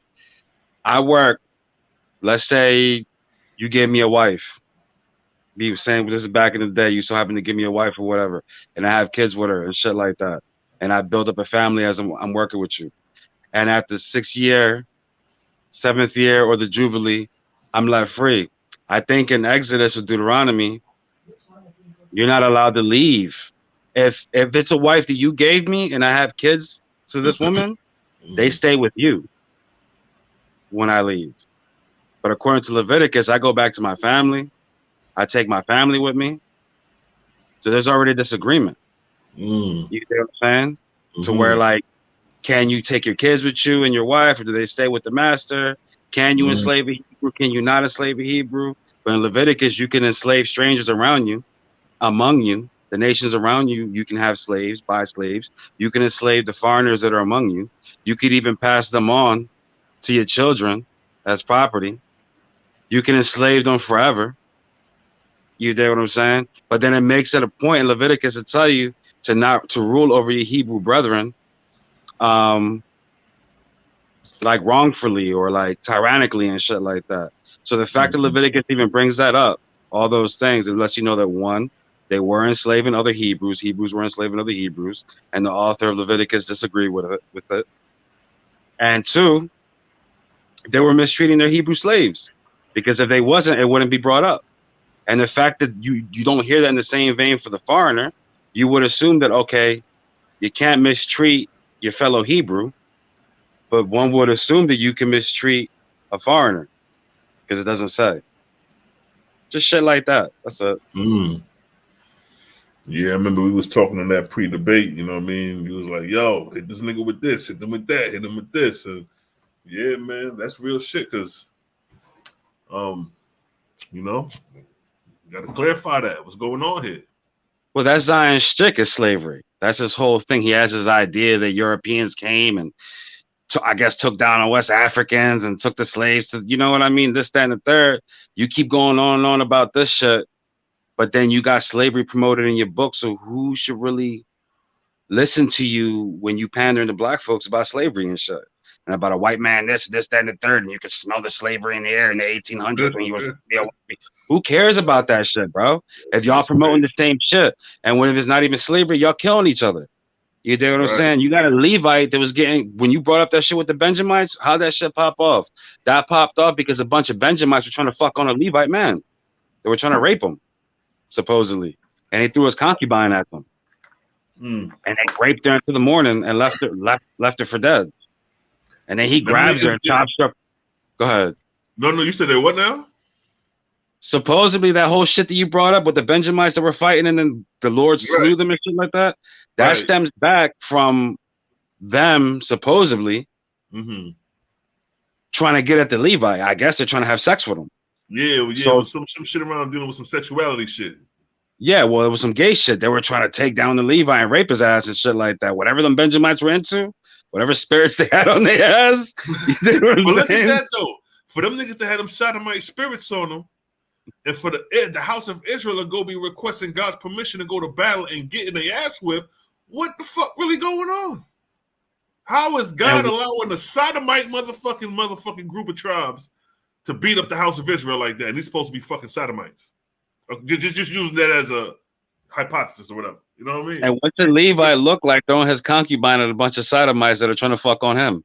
Or Benjamites are trying to, he took the concubine and threw her at them. And they raped her. Like Sodom and Gomorrah or some shit like that. When them niggas was like, they try to offer their daughters to the goddamn angels or whatever. Whatever the fuck, Taylor, bro. But I know after the fact that he found her dead or whatever, we don't even know if she was dead after the fact. He cuts her up into 12 pieces and sends them out to the other tribes. Right, that's that shit. That's crazy. How that shit popped off. The war and shit like that. So that was like a sign of whatever. Like, imagine somebody sending you a limb. You know what I mean? In the mail or some shit like that. What's your response to that? To get up and go to war like, you know what I mean? Right. How the fuck you know who limb is this and shit? You know what I mean? That shit is... That just shows you the diabolical, bloodthirsty nature of this God. And what the hell is the Israelites doing over here chopping niggas up? What type of activity they got going on? This shit crazy, bro. The influence of false gods and shit like that. You know what I'm saying? And then Zion tends to not believe in false gods and shit like they don't exist. As if the angels don't have free will, this, that, and the third. But You know what I'm saying? What was it in 2 Kings? They lost to Chemosh. The Moabites defeated. You know what I'm saying? The king of Israel, Jerusalem, all of them, because what? King Mesha sacrificed his son on the wall of the city before they sieged that shit. Yeah, that's And that burnt seven when he offered his son as a sacrifice, right? That's that one you're talking about, right?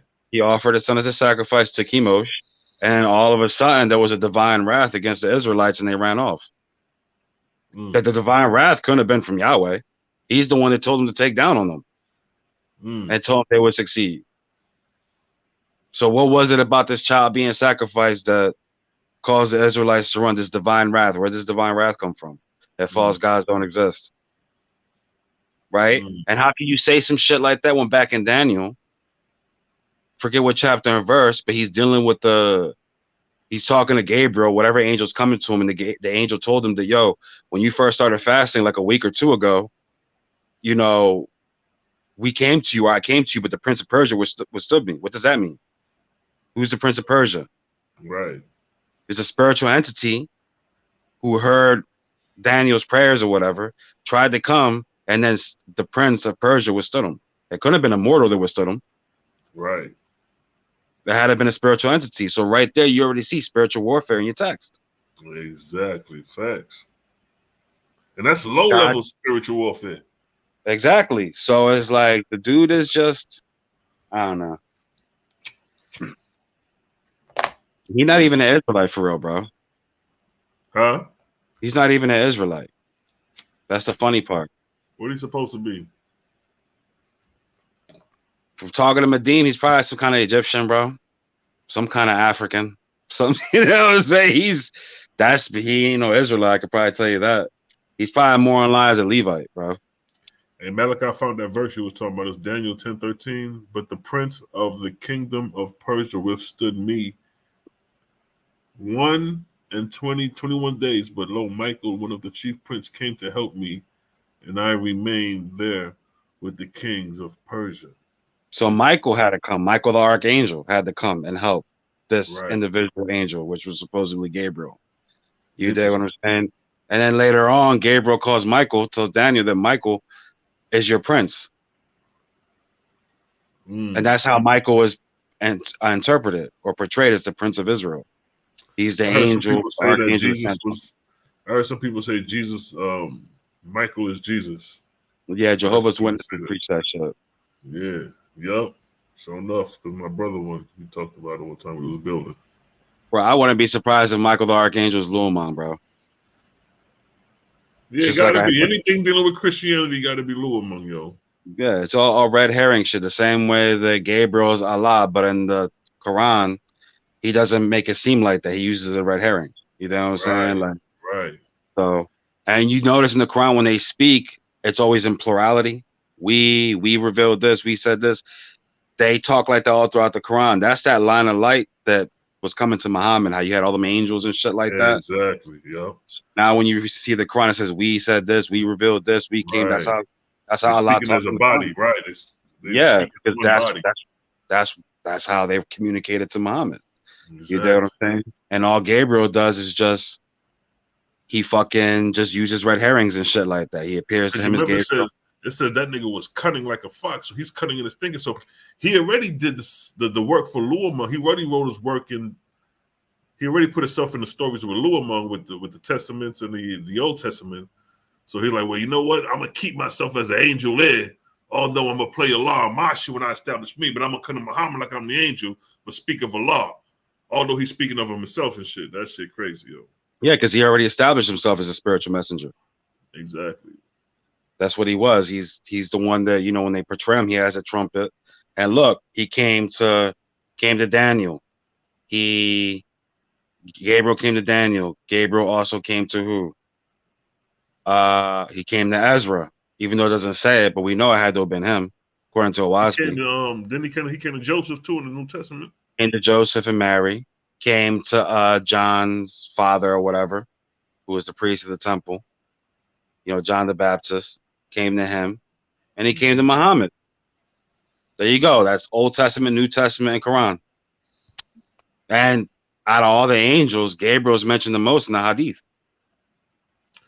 It makes sense because by the time the Tanakh was written, Luamung was already in charge. Luamung and Jibril was already doing their thing then. Yeah, Islam was created as a response to Christianity. That's all that shit was. And you just said that Jibril probably came to Ezra, right? Yeah, more than likely. It wouldn't make sense. It would because Luamung was already ruling. Luamung was inspiring Ezra, so it wouldn't make sense. Yeah, matter of fact, Luamung did go to Ezra. Jibril in the Owaspi, he did go to Ezra. Mm-hmm. Yeah, that was all him. That's crazy, yo. And then we was putting two and two together, saying that Saul, aka Paul, that vision he had to Damascus could have been Luamung as well. Probably. Paul's interesting because Paul, one, all them letters ain't supposedly from Paul. That's one thing. And another thing, I was watching something about resurrection. See, Paul's idea of the resurrection is more in line on how we look at it. But then James and them, when they were looking at the resurrection, it was more or less they were looking at it like a bodily resurrection. Like you come back in your body and shit like that, and you have a resurrected body. But when Paul speaks of resurrection, I think he also tells you the flesh and blood, you know what I mean? It's not flesh and blood. It's like a transmutation. So Paul, I don't know, bro. Paul seemed like he was a little bit ahead of his time, but the shit that he was on, it seemed like it wasn't the time for that yet because he was preaching to not keep Torah, essentially, when that sect of Israelites had to keep Torah. You know what I mean? That was their whole thing. We didn't have the judgments we have now according to Cosmon where we don't have to keep the Shabbat. We don't have to keep any kind of holidays and shit like that. Pre-Cosmon cat. Yeah, that's what it seems like to me. Not completely. Where I see he's off is how he says that Jesus pre-existed and all that shit. So Luamung, that might have been Luamung's wild card. He might have thrown him there because we was like, who inspired Saul? Because it's like, first this nigga was persecuting Israelites. He walks to Damascus. Christ comes to him. This is Christ coming to him saying, why you persecute or whatever. He gonna change your heart. So I'm like, and then this is first century. So Luamung would have been reigning around this time. He would have had a good position at this time because he already got the Torah established 450 years earlier or whatever. Now he's, dealing with first century shit. He may have been goddamn behind Yahshua getting murked too. Or not saying behind it, but like, the Pharisees and the Sadducees, they definitely wasn't dealing with the Creator. So, the only other option is Luamung or Baal at the time. I'm not sure if Baal. I think Baal was in Rome at the time. No, Jesus was definitely probably killed by the priesthood. He was probably definitely that. I don't think the Romans really had much to do with that shit. I think it was just all the priestly rulers at that time and shit like that. Because the Owaspi says that he got stoned, and then in Acts, that's how they killed him. He got stoned to death. But then in Acts, it tells you twice in Acts that I think it's twice in Acts. I know it's at least one time in Acts where it says that he was killed and hung on a tree. So they killed him, then hung him on a tree, not hang him on a tree like a cross would, and then he died. They killed him and hung him on a tree. They don't say that they stoned him, but when you try to put two and two together, they probably stoned him to death. And since they looked at him as he was a curse because the shit that he was saying, they probably hung his ass from a tree. They probably lynched him while he was already dead. That's what it seemed like. But damn, look at the torture he had to go through for that shit. I'm like, damn. Because when Romans crucify people, from my understanding, like listening to Bart D. Ehrman and shit like that in the past, from my understanding, when Romans crucify you, you don't come off that cross. Right. You stay on there and rock. Right. It was a movie. I forgot what movie it was, and it showed that in the beginning of the movie. It showed like a whole bunch of crosses, upside down cross, where people was hung, and it was showing the rotten corpses and the birds coming to eat the corpses. I forgot what movie that was. Yeah, that was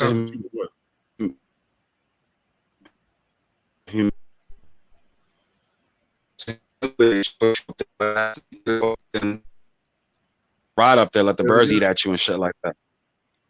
Yeah, you had broke up a little. Say it again. Oh, my bad. My phone's acting up. I was saying that You good? they man. left you up there to humiliate you. You know what I mean? They put you up there butt ass naked. They crucify you, and they let you rot. You know, you starve and shit like that, and the birds eat at you and shit. You never come down. Especially for the zealots at that time, they wasn't going to bring them down.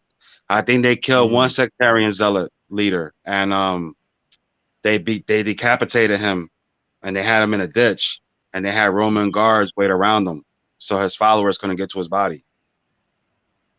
These niggas, wow. Acts 5:30. The God of our fathers raised up Jesus, whom ye slew and hung on a tree. See, slew him, then hung him on a tree. Right. That sounds like some plantation shit. Then that's crazy. That's wild. But no, he got killed and hung on a tree. America is Lou among the Matrix. That's y'all. So shout out to that's VP man. VP man.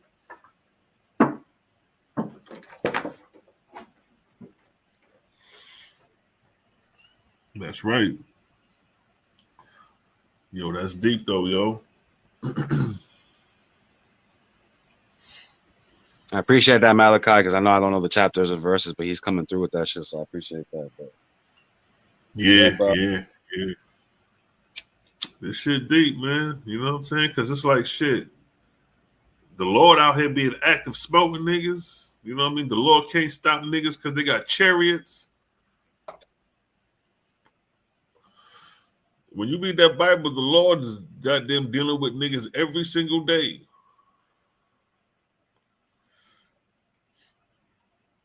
But now it's like shit, niggas don't even believe if there's a Lord or not. You know I got you. People don't even believe in that Bible, bro, because of the contradictions in it. Once you start seeing. What'd you say? I said that's why some people tend to fall away from the Bible. Like once they start doing, source critical source scholarship and shit like that, or source criticism, I should say. Yeah, they start realizing that it's not consistent and it's truth and shit. So people just kind of fall away from it. You know what I'm saying? So that's why I'm glad that I kept to it when I got onto the Owaspy, and it just expanded my understanding and shit like that to where I didn't fall away and become like an atheist. You know what I'm saying? But I have an understanding now that these are like, there is a creator, there is a heavenly realm. I was right when it came to that. There are angels, demons, heaven, hell, hellish regions and shit like that. But there's just an understanding to this whole thing. You know what I mean? You have angels that are organized. You have a creator, a source of all force. There's over all things, pervades all things, that is all things. And it has a government and system that you can choose to be a part of if you want. It's up to you. You know what I'm saying? If you don't, shit's just going to work against you. And that's why I like the Owaspy, because, when you see true God, whatever God that is, that's seated in the throne as ambassador for Jehovah, whether it's a man or a woman, and you see how they deal with the false gods, especially how when true God was dealing with the triunes. He let them know, yo, y'all gonna fall. Right. Y'all gonna fall. And this is how you're gonna fall. Right, exactly. Just laid it out. Heard their arguments and all that shit. Y'all gonna fall, I fell, and this is how that shit gonna come about. Especially with Lou among them, because they, Ajah hit them and their kingdoms fell. So they come to true God like, yo, can we... True God like, yo, there's hells to clean up. Why don't you go clean up the hells? Them niggas like, man, we ain't about to go do that. So the niggas congregated and figured out what can we do to serve Jehovah. Them niggas was actually starting off righteous, trying to figure another way to serve Jehovah, but their intentions was off. Because true God is the nigga sitting on the throne, so whatever he say goes, but y'all don't want to listen. Y'all was there when true God initiated, when creator the Etherians initiated this man. And y'all overlook all that, the inauguration. Y'all overlook all that to go do some shit on y'all own accord. Although y'all had a good intent at first. They had the opportunity to serve Jehovah. They were supposed to clean up the hells. They didn't want to do that because obviously they stuck. Bunch of the people they didn't want to be around. Oh, we're gonna we're gonna dip our hands in blood. You know what I'm saying? For the creator, we're gonna defend this and shit. You know, so that's like you at a job and you the CEO of the job or the vice president. You used to be in the office, some shit happening now. The president of the job say, yo, man, y'all niggas gotta clean the toilets. And the toilets is overflowing with shit and all that, but y'all gotta go there and clean that. That's the order from True God. This is what you got. I know it's fucked up, but this is what got to be done for right now. And niggas don't want to do that. They just fucking let the shit overflow. We'll figure something else out. Shit's still overflowing.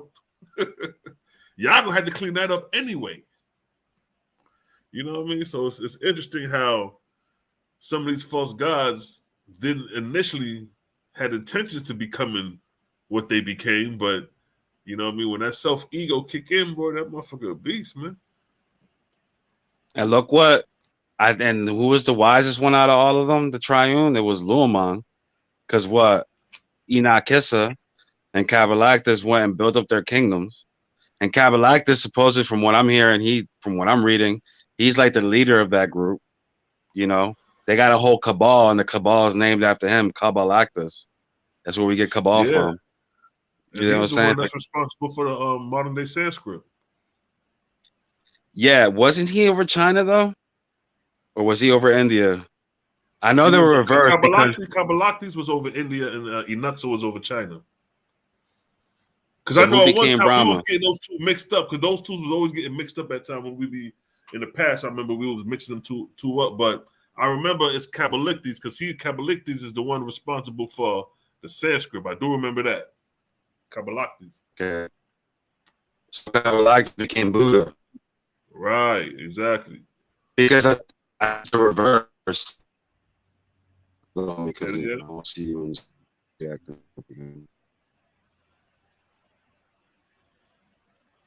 What'd you say? Let me froze up. Oh, there you go. You back.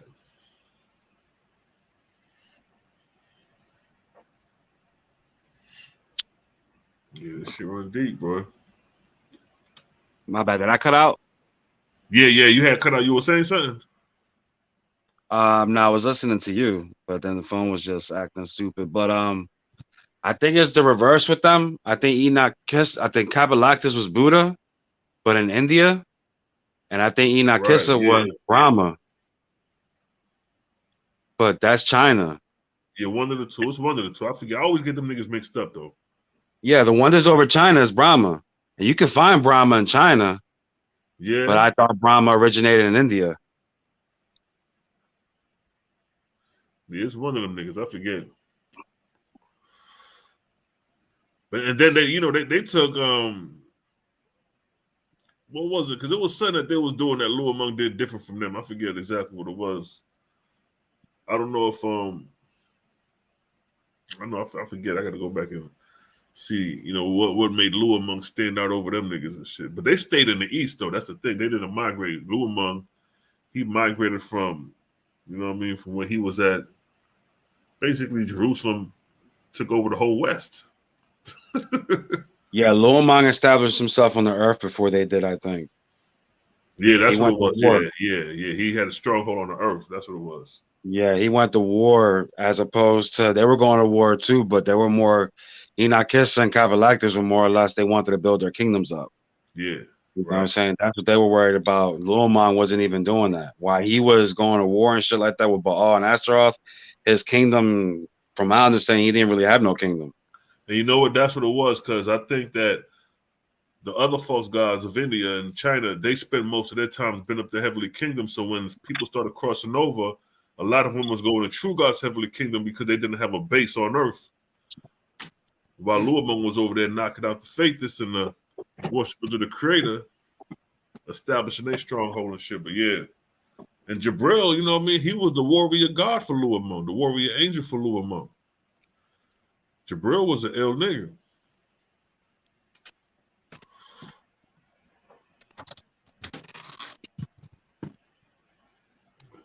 Luamang is, I think we talked about this before. Luamang is more or less, that's the story of Lucifer. That's who Luamon really is. That the whole Lucifer story of being this high angel of light, wise, being all high, and then fall into darkness and shit like that. That's Luamon. Because Luamon was a high raised angel. You know, he was like a prince with the triune. He was the wiser one. He was more cunning. And then he fell, and you see the fall of Luamon when he was going up against Baal. But Baal is the one who made Luamon. You get what I'm saying? Fall. Yeah, facts. And then Luamon took on Christ and shit like that. And there you go. You got your whole Lucifer story right there. And you see Lucifer, Luamon. Right. Yeah, Lucifer. I remember we were touching on that. Luamon, Lucifer, Illuminati, shit. Yeah, that's the shit. That nigga behind all that. Because he's the one who conquered the West. You know what I'm saying? Everybody else was in the East. You know, it was Jehovah's plan to establish the West with no interference from the false gods. But, you know, one of the messengers was too excited, slipped the word to one of the Luamon messengers. Luamon messenger came back, told, yo, these niggas going over here to the West. Luamon like, that's what's going on?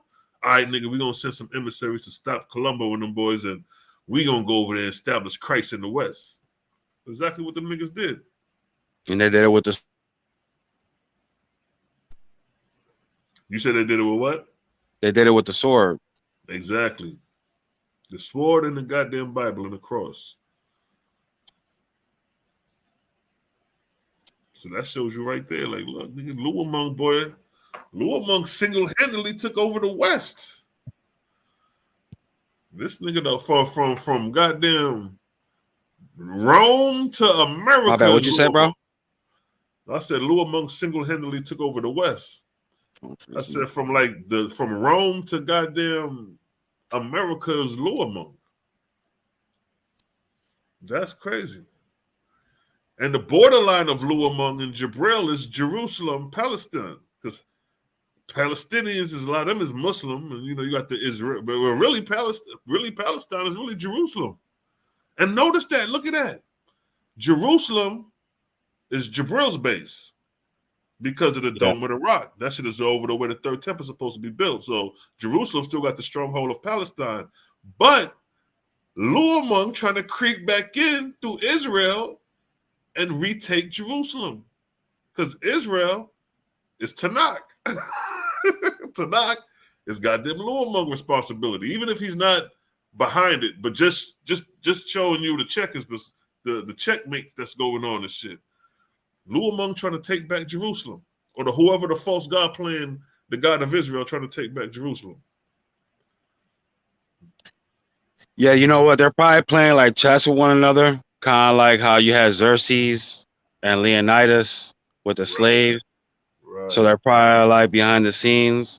But a part of me thinks, because reading the book of Revelation, when you look at Gog and Magog, part of me thinks that I might be wrong about this, but I think Luamon might fall away again. Or he may have fell away again. I was thinking of that too, because Hassan did it already. You know what I'm saying? He did it once. He was delivered out of hell and then restored, and he fell right back into the shit. So, because when you look at when Luamon got cast in hell, one thing that stood over me, and I think Cosmo was touching on it one time, and we was touching on it, and we agreed. He ain't spent too long in hell for that nigga to be like really goddamn, you know what I mean? Mm-hmm. That nigga, compared to some of these other false gods who spent a longer time in the hell knots, where they like, all right, nigga, I learned my lesson from that. I'm never doing this shit again. Some niggas are getting that hell knot, get delivered, and be like, oh, all right, yeah, that wasn't too bad. You know what I mean? You know what I mean? So it's like, that'll be fucked up if Luamon is back at his old tricks. Or like you say, though, like Xerxes and Leonidas, they could be behind the scenes and gotta use stratagem, although it's warfare. Yeah, like manipulate the angels they once. But I know a lot of it when they fell, there was a lot of they commanding angelic officers and shit like that that took control, kind of like in the same vein or similar to when Alexander the Great, when he died and his empire was split up into four. between his generals and shit like that. So when Luamang, Gabriel, Inakesa, Kabalektas, they all fell, I think what more than likely happened was their generals, their commanding officers and shit took control. And that's where you start having your sectarianism and all these religions and shit like that. Because I think when Luamang had a stronghold, like when he was at the zenith of his power with Christianity, that's Catholicism in reality. That whole Holy Roman Empire shit, Catholicism, that's Luamang shit. That's when he was in power. But when he fell away and he probably got cast into hell and Gabriel was dealing with him, and then, they all got cast into hell, that's when you start having the sectarian groups and shit like that. The Protestants and shit, Baptist, Presbyterian, Pentecostal, shit like that. These are all different generals and shit like that, And then you have the Mormons and shit, Jehovah's Witnesses. They all come from Luamang's kingdom. Right, facts. And Rome and the Catholic and the whole priesthood of the Catholic shit is still going on. So, like you said, Luamang could be working behind the shadows in Rome, cleaning house. Because if he back to his old antics, or like in Revelation, the serpent gonna come out of, for that 1,000 years and do his damage one more time before finally getting, like, all right, you ain't gonna learn, nigga. All right, I'm gonna throw your ass in torment for 1,000 years, Luamang. You know what I mean? But hopefully them niggas is behind the scenes working righteousness. What's good, Cosmo?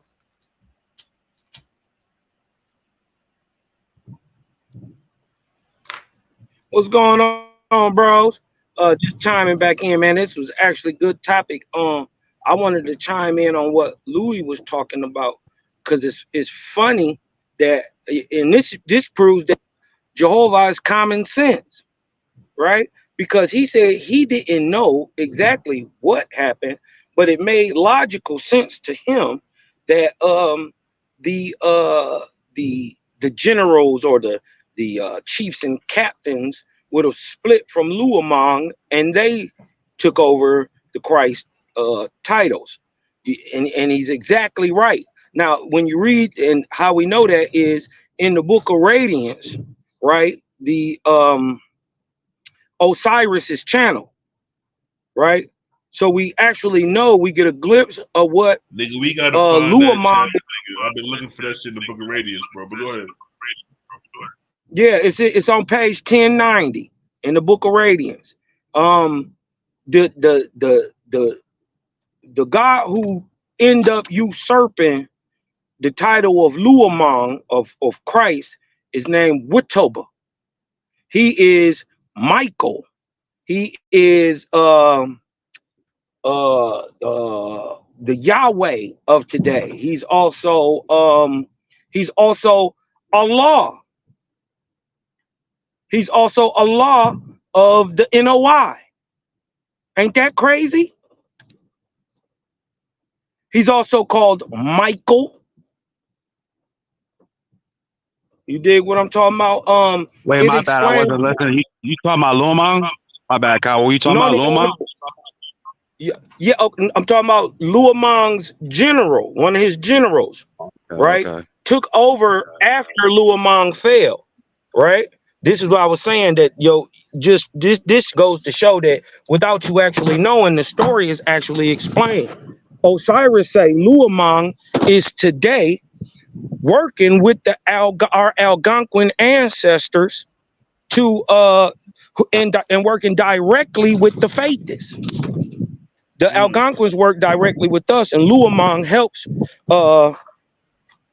him and Osiris. You dig what I'm talking about? All right, now holla at me. All right. He works directly with Osiris and the Algonquins and Luamang. So the same God who who took over this Christian title in the 1930s and 20s had a prophet, a Suis. His name was Hitler, right? He inspired these people on a racist, xenophobic type ideology, right? And he raised these people up, and he went to war with them, and they lost. And one of the gods from Buddha and one from Southeast Asia ended up becoming who we know as the axis of evil during the Second World War. These were four gods who was the fake Allah, the fake Buddha, and the fake Christ. You dig what I'm talking about? Them is the ones who went to war in 1945. The crazy part is the Radiants say that the people who are inspired, who get inspired like through Bible to pick up OWASP and you know what I mean, start looking and searching through them means are inspired by Luamon. It makes sense. Himself. He got to break down. Think about this. He got to break down everything Christianity has ever built up. And then he got to break down the false versions of Christianity, because you got the Protestants and then the Baptists and then all these type of denominations. He got a hellified work ahead of him. And the crazy part is you put that together with common sense and didn't look in Radiance yet. That's crazy, and got it right. That's wild, yo. I just wanted to add that in there to what y'all was building on, man, because I that's actually interesting. You need to check that Radiance out because they channeled Osir. That's why I was looking for last time we was talking a couple months back. I'm like, nigga, where that part at and shit, but. It's on page 1090. I got you now. I got the book. Yup. That story of Osir, man, it's crazy, man. And so you talking about goddamn Chile Mong. Yeah, Chile Mong. Old Chile Mong, he's sick about it right now. Cause he's still in effect till them buildings crumble. And you know what? Because you remember at one time the Muslims was talking about taking down the pyramids, and everybody was in an uproar. And couldn't. Destroying all the idols. And couldn't. They couldn't. They tried to. You got to remember in 1206 they invaded AD. The Arabs invaded Egypt again. One of their generals was trying to tear down the pyramids by shooting projectiles at it, blowing it up. Man, it was so futile, he just stopped. Now, but dig this, Louis. In 1206, this Arab general is trying to blow up the pyramids in Egypt, right? By 1800. Yo, it's funny you even said that shit. It's funny you even say that shit because I was just thinking about that. I was thinking when you were saying about Osiris being bound to like the pyramids and shit, I was like, yeah, he's probably like Team Double Gabriel trying to get these Muslims and destroy these temples and these pyramids and shit to get them away from that shit. Yo, that's crazy. Can you imagine that's what's going on? And literally, that's what he's explaining. He's explaining that he's doing. He's trying to kill every vestige of himself on the planet. He says every time he looks at the pyramids, soul drops. You dig what I'm talking about? He just sick to his stomach, like, what the hell was I thinking about? You know what I mean? He's sick about it. He laments about it in the Radiance. He laments about it, man. It's crazy.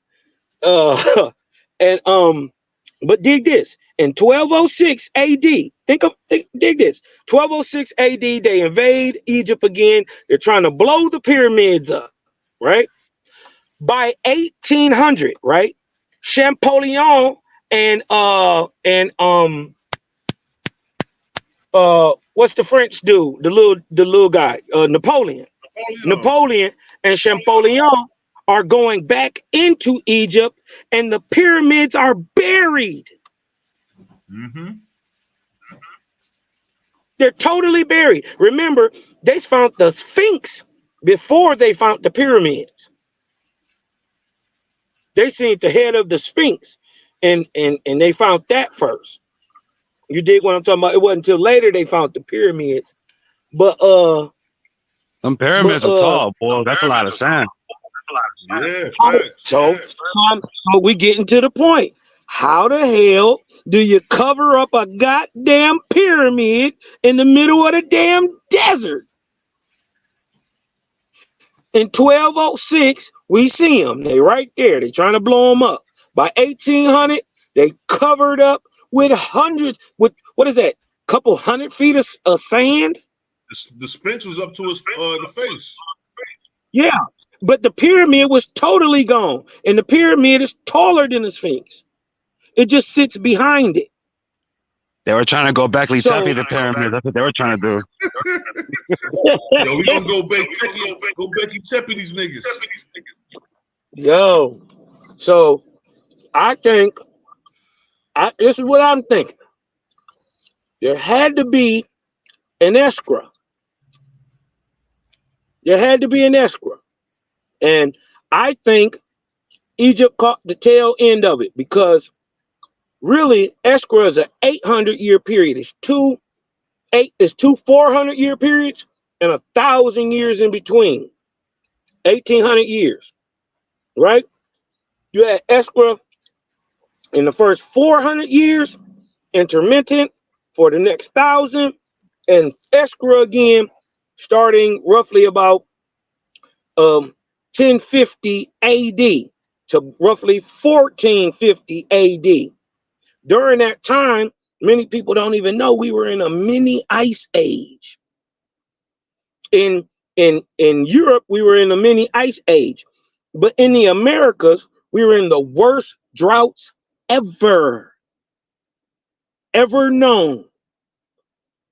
Whole lakes and whole civilizations disappeared in between the year 1050 AD and 1450 AD. And the proof of that is when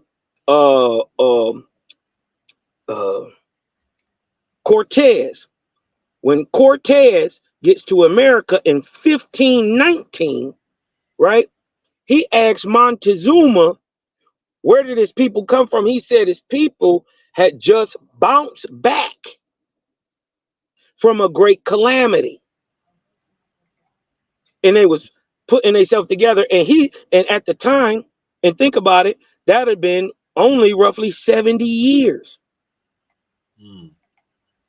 So at the same time we have an escrow from 1050 to 1450, or right that before that last 400 years or the time of S to lead into the time of Cosmon, right? Right when that stops, right, 1448 AD to 1048 AD, we in a mini ice age, the greatest drought in the Americas. You dig what I'm talking about? And whole civilizations is being wiped out. I think I can prove that there was a downfall of escrow for 400 years. 400. Off and on, intermittent. And in certain places, it fell as it fell feet deep. You dig what I'm talking about? Sand, literally. But not only just sand, it's hot. It's hot. You got to remember, this stuff is falling from the Van Allen Belton, way out by the it's falling through the magnetic sphere, gaining kinetic, electricity, electromagnetism, and kinetic energy, falling to the earth. And that shit hit that. How else do you tear one of them down, bro, if you can't blow it up with a bomb? You dig what I'm talking about? How else do you, first of all, tear it up? You tear it up. There's pictures of weathering of fire, not just water. The bricks are burned and blew apart.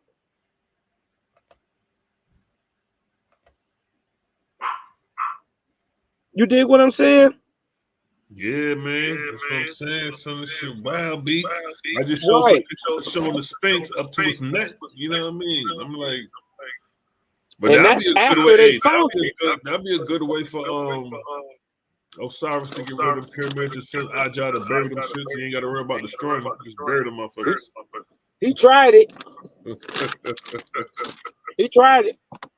Motherfuckers would have showed forgot about it. You know what I mean? But they found that head again.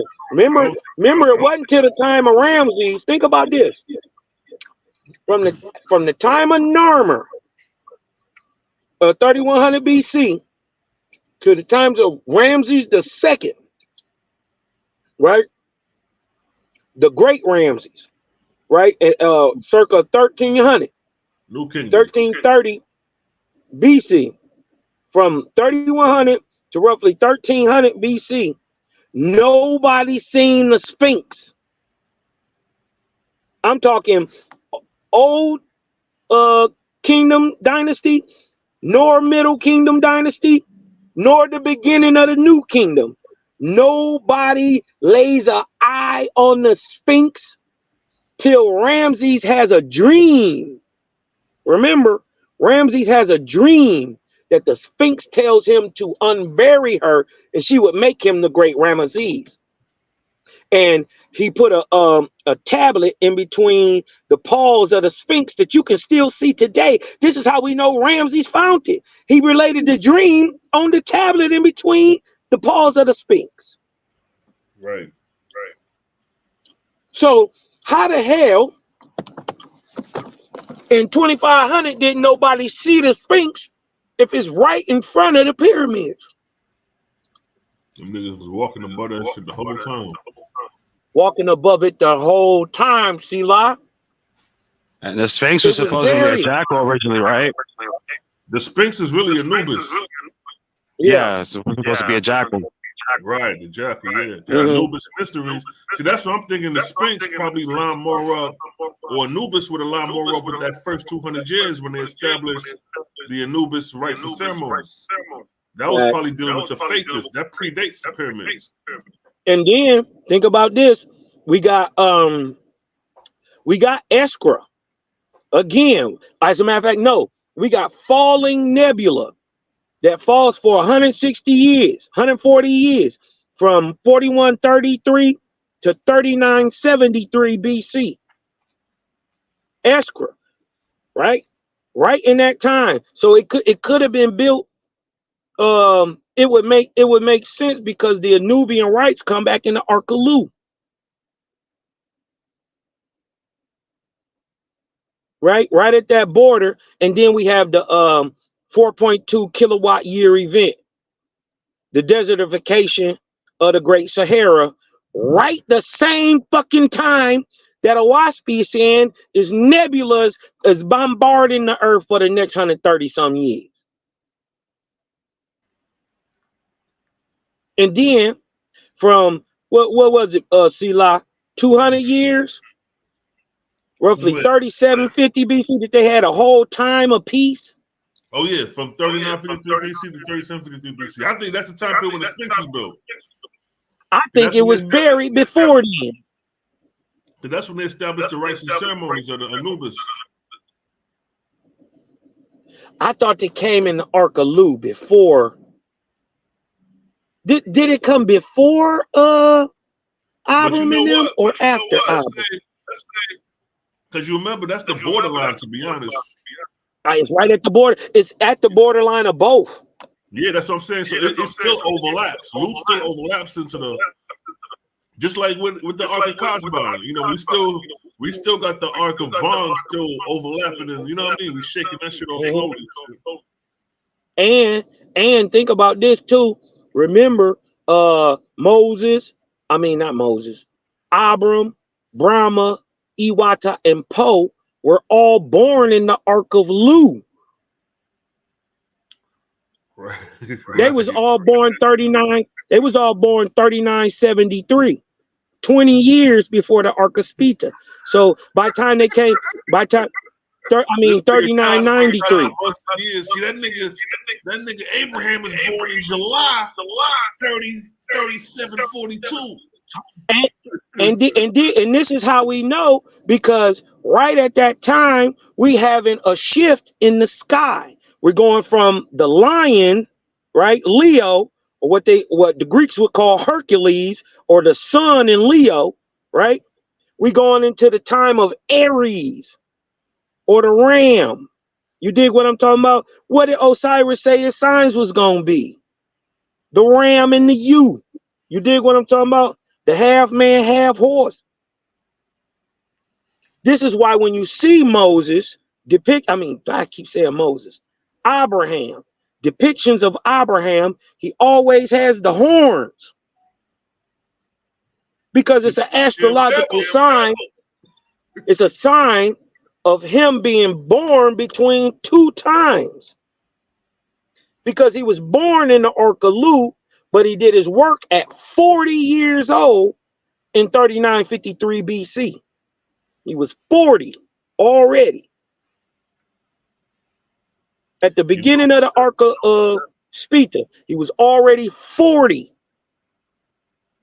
Abraham was, Brahma was, Poe was, Iwata was. They was grown ass men. That's interesting. When they start moving the people around. Because if you dig what I'm talking about, so it gives you a time. Came at the beginning of the arc cycle, like if they spot on with that, kind of like how Moses is spot on with 1546. If they spot on with 3953, you're talking 4th millennium BC down there. That rewrites the whole history with that shit. Because now we got to go back. You got to think about this. Hold on, you got to think about this. Abram and Moses are exactly 2,400 years apart. I'm talking about birth dates and also the times they did the thing that they did. In 3953 BC, Abraham walked the Lycians, the tribe of Zerl, and the tribe of Iz into southern Arabia. Wasn't even called Egypt yet. Look, the Ubaid period is 55 BC, 5500 BC to 3700 BC. So this would have been a time period of Abraham, according to Owaspi, more closer to 37. The Ubaid period. Yeah, exactly. Yeah. That's still like Nakata 1 too, ain't it? Cause see, I ain't know. Well, they got a cross comparison right here. The culture, the mermaid culture in Egypt, whatever that shit. Yeah, Merim Day. Yeah, it's Merim Day. That's how they say it. But look, if you look at it though, if you look at that map you was just showing, it say the Merim Day, right? But then if you go on the other side, look, you got the Lodian. They say Lodian culture. I thought it was Luwian. I believe from what it could be Lodian, because it actually is pre Lycian. Yeah, but in that same area where the Lodians are in southern Turkey, eastern southern Turkey, people after the Hyksos get kicked out with a language damn near Meroitic that can't nobody read, go up there after the Hyksos and become the Luwians. They end up mixing in with the Hittites or the people who would become the Hittites. This is pre-Hittite. Right. They mix in with the people who become the Hittites, and it was owned from them with the Hittites and the Egyptians.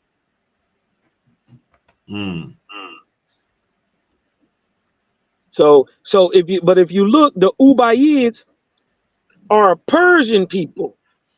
Yeah, this was Abraham and them.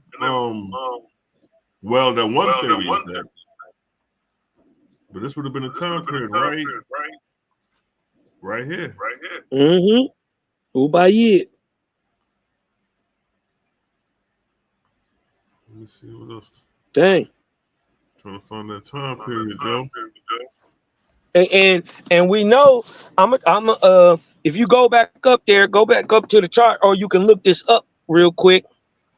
We know where Moses was. I mean, I keep saying Moses, Abraham, right? we know where he was, and we know how we know where he was by traveling where he went.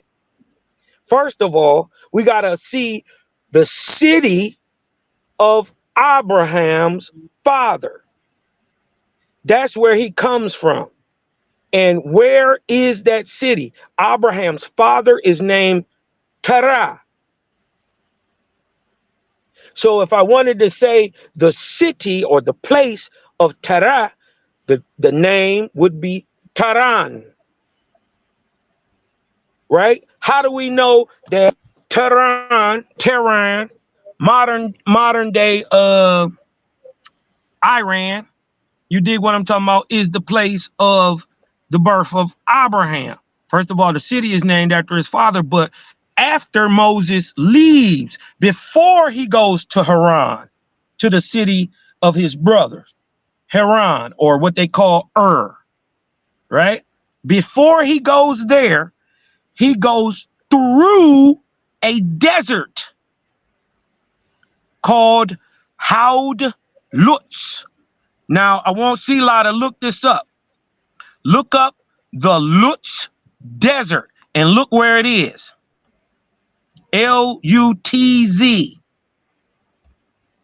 And you tell me, is this west of the Zagros Mountains, Ham, or is it east of the Zagros Mountains, Persia? The Lutz Desert. Now, ain't no way there should be a Lutz Desert anywhere on the goddamn planet if this story is fake. Shouldn't be no Lutz nothing. Where is it? Iran. Huh? Hold on, let me come back out. Hold on. Yeah, see a Republic of Iran right here. Okay. So Moses went south and went through a desert called the Haud Lutz. And look where it is. And if you go north, right? If you go north, you're going to run right into the city of Tehran. You see the Haud Lutz desert?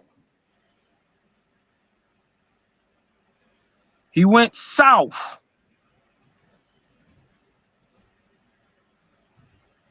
And now, then the thing is, it's crazy because which direction do they follow? Because if we come to Africa, we know that south to the Nubians and them would be like Egypt. It would be north. Yeah. But for these niggas over here, are they looking up this way going in this direction is south, or would their perception of this is just north coming from there? Where they no. And look, what I want you to do, if you could blow it up a little bit on that map right there, where the Persian Gulf starts, right? See that line, that backbone that separates Iraq at the top of that Persian Gulf? You see that line that go north? Right here? Yeah, if you go up, you see how I go up? Right. You see how I go up? That's a mountain range. You got to go all the way down to the bottom, right? Right by the top of the Persian Gulf, right by where Elam is, or ancient Susa, also in Owaspy called Oas, right? That's where that is, right? You see the mountains, Zagros? The Zagros Mountains go straight north. Why? Because that is where two continents touch. How the hell is it a Lutz desert when Owaspie is bringing this out in 1881 about a man who lived 6,000 years ago? How are they putting this together? It shouldn't be there.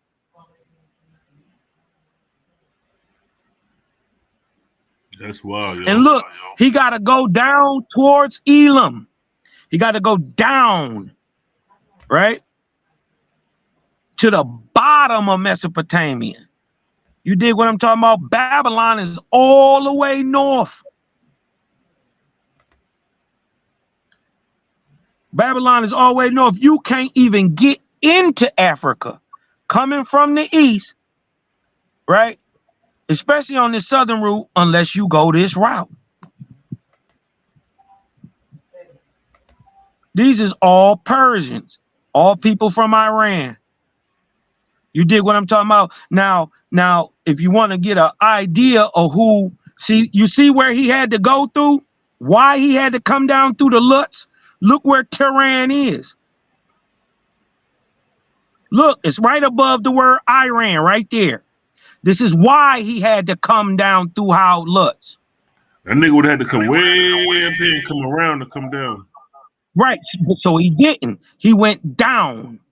He went down and along the coast, and right, keep going up on the other side. Right there is Elam. All that down to the bottom where the Persian Gulf ended at, all that's Elam. Get it, a Sheila, pull up a picture of the Elamites. Well, you already know. Hold on, you dig what I'm talking about? Pull up a picture of them Zagros Mountains, boy. Them motherfuckers. Out cold. And then right next to them, you got the Indian Mountains, you got Himalayas, you got all that stuff right there because the continents are touching. Where a continent touch, one must go above and one must go below. It's called subduction. That shit look at the Zagros. And Owaspie say, even thousands of years ago, this was the #1 goat and lamb producing place in the world. They naturally just produce crazy in these mountains. Look at that. Right? That shit is beautiful. Guess what? It's still the same today. The #1 goat lamb producing people in the world is in Iran, Persia, Pakistan, Iran. Oh, look at that, boy. They're go establish some lands over there. Look at that. Come on, bro. Hey, yo, look at that. That look like goddamn water erosion. Yes. That's exactly what it looked like. It looked like the Grand Canyon. That's case in point. That's crazy. Let me find out water used to be over these shits. Come on, it was. We know the Sahara was lush, stupid lush. So was the Arabian desert. Lush. Bro, they talk about fig trees and massive cedars that grow into the sky and all that shit over. How, nigga, in the desert? That shit was obviously not desert when Abram and them was around. That shit look like that shit would have been submerged in the water right there. Listen, that looked like a building. Yeah, that too. It looked like the Grand Canyon and shit. Come on. You're right, that do look like a building though. I think, you want to hear what I think? That's like a door right there. I think most major mountains, and I would say especially the Andes and especially the Rockies, right, are old structures to live in. They're old buildings. Most of them were underwater at one time, but they dried up and people lived in them. I'm saying they were literally carved out apartment complexes. That's crazy. That end up getting bombed out. And this is why we see big ass massive faces just carved into a random mountainside, or you dig when somebody lived in there. And then you go to places like Darren Kuyu. And that shit 280 feet in a mountainside under the ground. Look at that. That look like some man-made shit right there. Come on, man. They lived in all of it. That's crazy. Them is caves. Imagine the water being there and you just being able to walk right off onto the side of the cliff. That's wild. This site right here. Yo, this Look, shit right here looks sweet. That's exactly what I'm speaking about. With the water right there, you could have parked your boat, got right off, and walked out of there. Now, if you take the water out of there, imagine how many feet it go down. Or if you raise the water, how it probably was higher than that. Yeah, I mean, I believe it was higher than that. Why? Look at the picture. It's green all the way at the top of the mountain. Yeah, the algae. But look at that water. Algae though. turning to grass, because grass just don't grow on rocks. Right. Hey, that's That good came fishing from right there, bro. That's some good fishing right there. what? And ain't no telling what's in there. Yeah, exactly. Ain't no telling. You might find a dinosaur in that mud. Some big ass, some prehistoric Asuans come out on your ass and shit. What? You know what I'm talking about? Wake up the Ahuans or something. You know what I mean? Ahuans come up out of the ground. You know what I mean? Jack and Rose Mountain Giants. He was fucked up. Hey, and listen, that's where remember the dude, the Kandahar Giant? Yeah, that's exactly where I put that shit in the Kandahar Giant, right? That's that same area. That's the same area, bro. Yeah, there's some wild shit going on. And they already said Moses and Abram, all of them was some big ass niggas. Yeah. They say Moses was a big nigga. You know what I mean? They said Chinese was big as hell. Oh yeah. And think about this. They said the crazy part is they said the Chinese, who is on average the littlest people in the world. Right. They used to produce the biggest people in the world. Right. Because there was giants, right? But then it was giants. And they say them niggas come from Asia. From Yafet. The biggest of the biggest of the big come from Yafet. Yeah. Crazy. They produce the littlest people now. Yeah, that's some shit. They even got a little nigga over there. He called a negrito.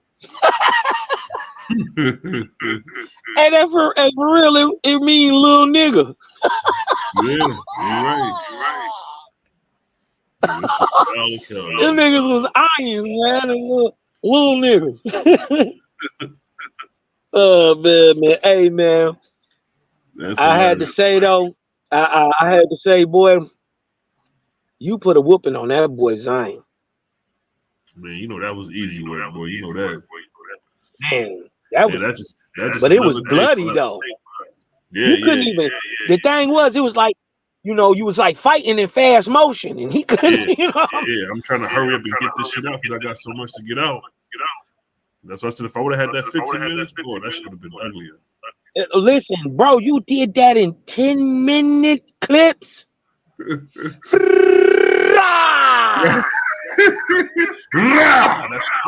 on, I ain't done.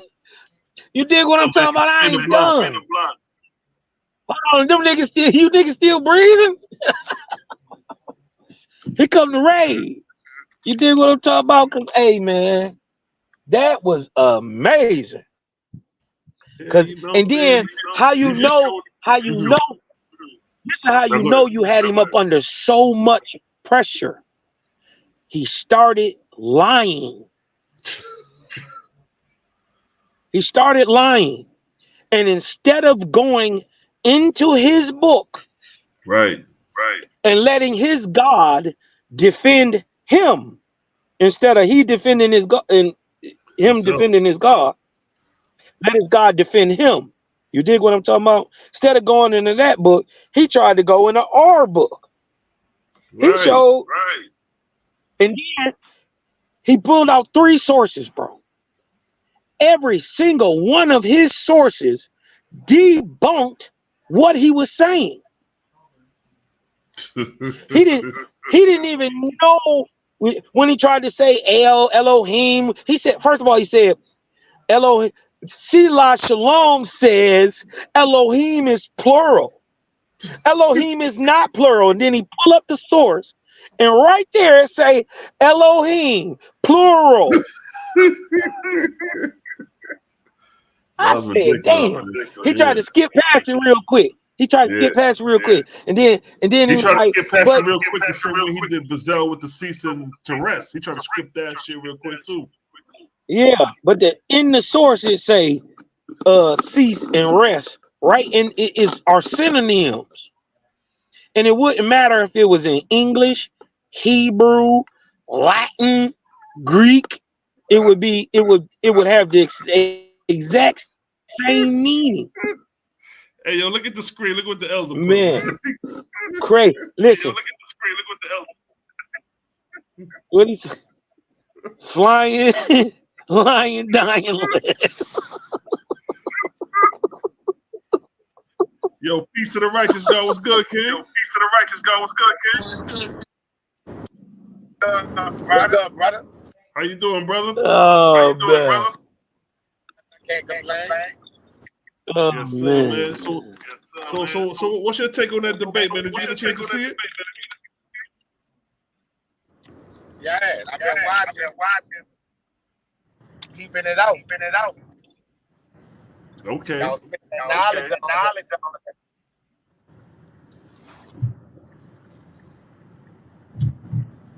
No doubt. What's good with you, man? I see. Hey, yo, Cosmo, mute your mic real quick. I'm trying to do it right now. All right. No, you good, Prophet. That's Cosmo. We already know that's Cosmo, Mike. But Prophet Gare, man, for those who don't know, man. Matter of fact, hold on. Let me let y'all know who we talking to right now, man. This brother right here, he's doing some powerful things. Let me just share a picture real quick of what this brother's doing. You know what I mean? The brother y'all see, Prophet Gare, I might be saying it wrong, but he'll clear it up for me. But this is this brother right here, man. Let me just show y'all what's going on. This is what this brother's doing right here. Y'all see that? What'd that say? Owaspy in the school system. This brother right here is a school teacher, and he done brought the book in the schools, family. You see that? So salute to this brother. Create a gang all day. You know what I mean? So we just ain't out here just lip syncing and lily gagging. We out here putting us in pain. Look at that. I got 9, 10 graders. I got 9, 10 graders ready to debate something. One of them people out the Bible. You heard me? That's what I'm talking about, King. That's what I'm talking about, yo. So look at that. We got this shit popping in the schools. Don't get it twisted. But we ain't gonna give y'all too much. We just gonna give y'all a little bit just to show you, you know what I mean? We ain't out here playing around. We out here putting in that pain. We got people out here really taking this thing serious, you know what I mean? So peace to the righteous God, Prophet Gare, man. You know what I mean? Salute to the righteous God. I appreciate you, my king. As you know, I appreciate you. Like I told you, you my mentor.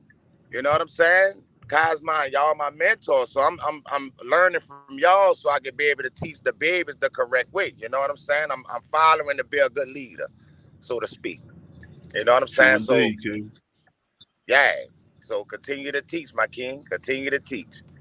Yes, sir. Yeah, man. We gonna make this thing, you know what I mean? We're gonna start bringing back the presentations because me and the brothers was talking about. We're gonna start putting together presentations because, you know, I think we we don't show our hand with the debates, what we could do with these debates. So now we're just gonna get back on the presentation and just start teaching again. You know what I mean? See, I need you to do that, not to cut you off, but I need you to do that because I'm teaching civics class, and you know we run across that religion part in civics class.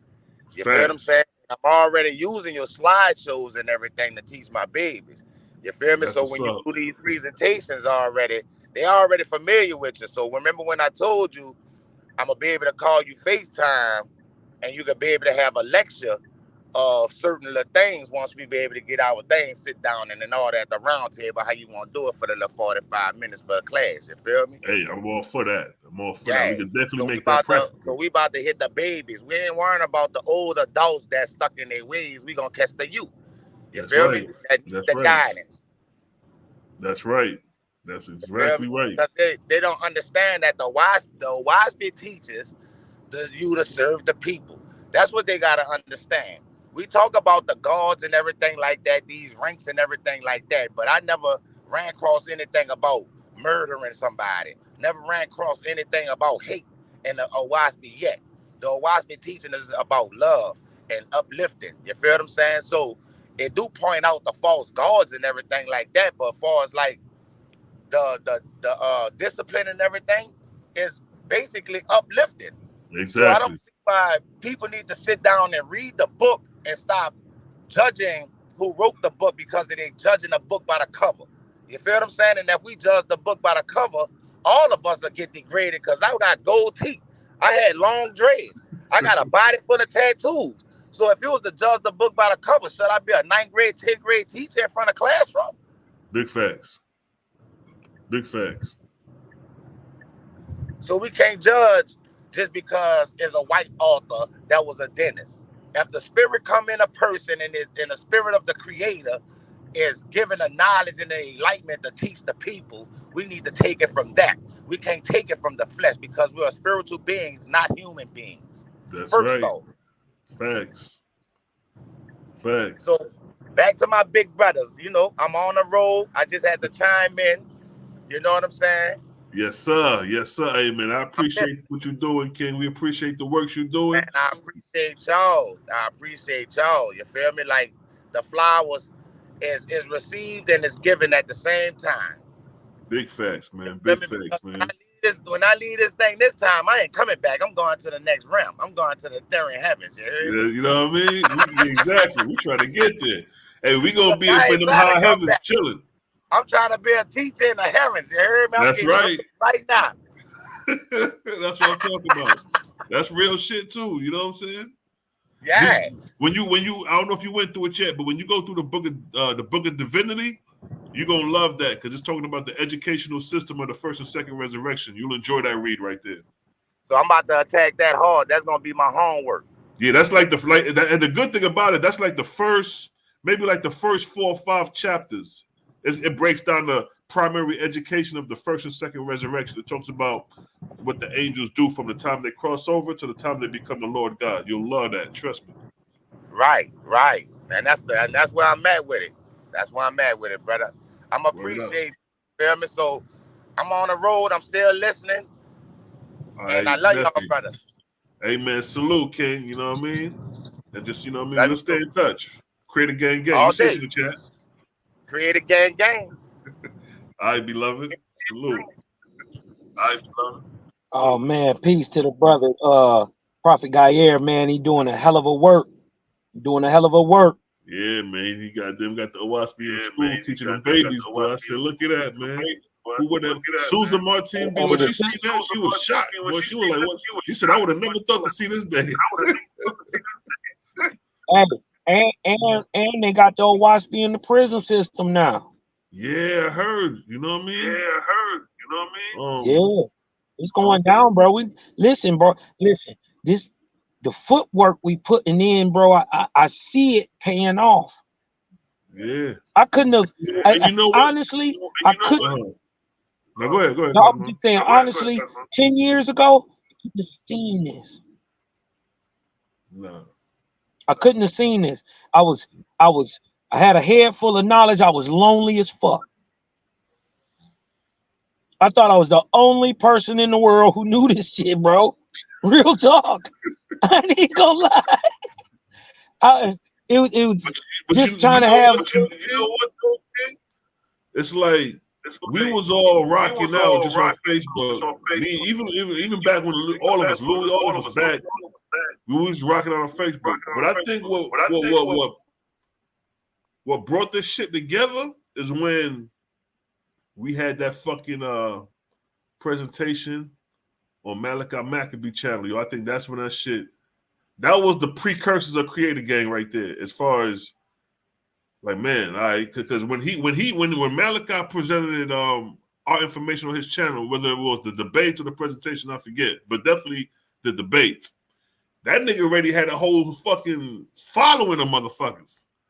So once they realized the Alaska was like, yo, okay, this is a higher light, and they was rocking with it. Nigga, that was half the fucking squad right there. Yeah. You know what I'm saying? I would say the precursor to Creator Gang. Now, I think Mally and seeing Nazarenes and everybody that came from that group, they was like the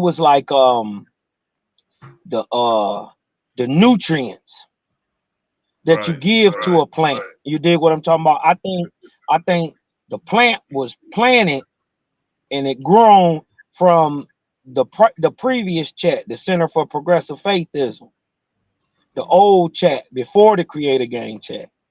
Oh yeah. You dig what I'm talking about? That's right. You're right. Because you had the what you just named it? What was it again? Center for Progressive Faithism. That's what it was. Because you had that channel, then the other cat made his channel. But yeah. You're right. Your shit was the precursor. Because I remember when I created the Creator Gang channel. I think I got some of your people from your chat. I was like, "What's this?" Yeah. So it worked out because you was already doing it. I created the group, but I wasn't really doing no chat groups like that. At the time, I ain't really have time to really be going through my phone and really dropping it out. I was doing the film shit, but I just created the group, and then you kind of like managed it for the most part. You was already doing it on the progression channel you had. And that shit just took off. Man, I couldn't. I'm gonna tell y'all something, man. And I didn't said it before, but I don't think they be listening sometimes. I prayed for this. I prayed for this, bro. You dig what I'm talking about? I didn't know it was gonna be like Creator Gang or nothing, but I prayed on that this thing grow and it take off, and you know what I mean? People start seeing what's really going on, bro. Man, I swear, this is 2020. I couldn't even have seen it. Right, you know what I mean? Right. And I'd already had the group, and we had the Faithists all over there at least since what, 2017, 18, when I got kicked out the other group. That was probably 17. You know what I mean? So, for challenging, the status quo. That's why I got kicked out. But you know what I mean? I knew it was some real ones out here. I knew it. You know what I mean?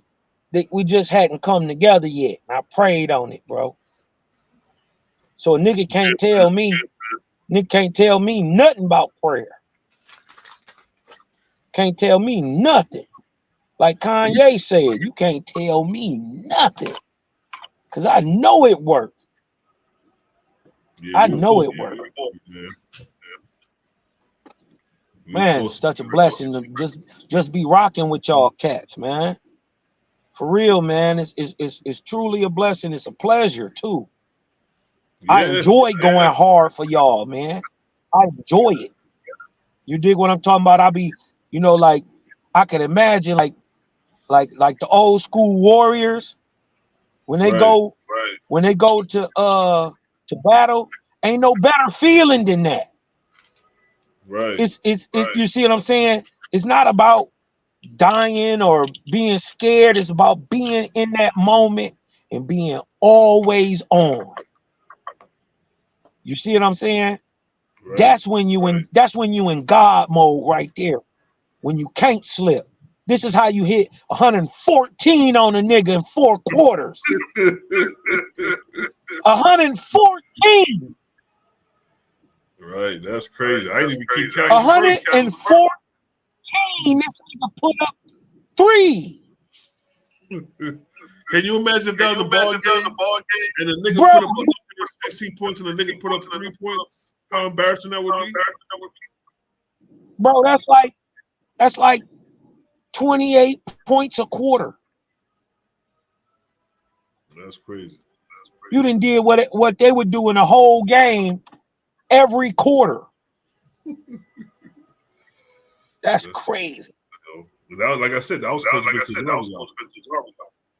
It would have been worse because he would have actually went for 15 or 20-minute rounds. He'd actually went for that. Just and got imagine butchered. debate. I was watching some of these, you know, these Muslims and Christians debates that be having at these colleges, and they opening presentation round be 30, 40 minutes, my nigga. You did what I'm talking, and then they'll have like it was 40 minutes. That's not even a round. That is opening round. Remember they had we was watching the one Muslim guy. They had 20-minute intros. That's what I was. Yeah, that's what I'm referring to. Yeah, 20-minute intros, right? You know what I mean? They round was 40 minutes. I think that was 45 minutes each round. Can you imagine if a nigga? Can you imagine if we would have had? If a nigga would have had 45 minutes to lay up the cosmology with 45 minutes? Oh Lord, it'll be over. It's the crazy part is, if you notice, if you know what you're looking for, science backs up Owaspy in everything. Yeah. There ain't nothing that Owaspy say that science don't back up. Now it's how you perceive it. So they made you couldn't like prove ether, right?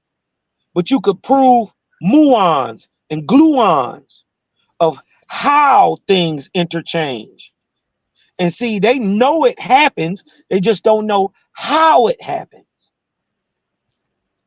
So I've been noticing science don't do. The smaller they get, it's always something there. Like from the quarks to the gluons, it's always something there. It's always something there. It's like the smaller you get, it's like you don't get smaller. You just keep finding something. As man gets technology to go smaller on the microcosmic, we thought the atom was the smallest things.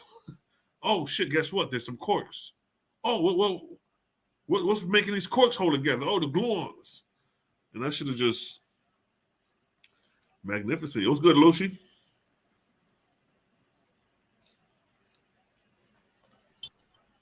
Phone over here acting up. No, I'm just listening to y'all. That's you know what I mean? Just witnessing, drinking my coffee, smoking a cigarette, listening in. That's it. I was gonna ask a question, but we're pretty much already past that topic. So what's that though? What question? Nah, because Cosmon brought up the Ahawans at a certain point when y'all talking about Abraham and his journeys or whatever. I was just wondering, because me and you talked about it before, about the early Ahawans possibly being like Neanderthals and shit. Remember we talked about that? Yeah. Because they called them earlier on they called the short-legged race. Oh yeah, you did. They do. Yeah. Yo, Melly, do you know they got short-leggeds in the Owaspy? You know, that's his term right there, the short-leggeds and shit. The short-legged ones for the kids. Right, yeah, Owaspy do talk about the short-leggeds. That's crazy. I forgot about that.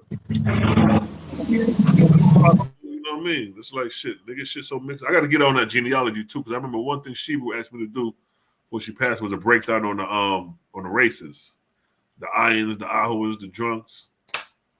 What these niggas? They just disappeared and shit. You know what I mean? Abundant blessings, peace to the righteous God. You know what I mean? Yes, family, we vibes. And matter of fact, let's run some rhythms for a quick 5 seconds. You know what I mean? Give me a one in the chat if y'all enjoying the vibes on this Friday night.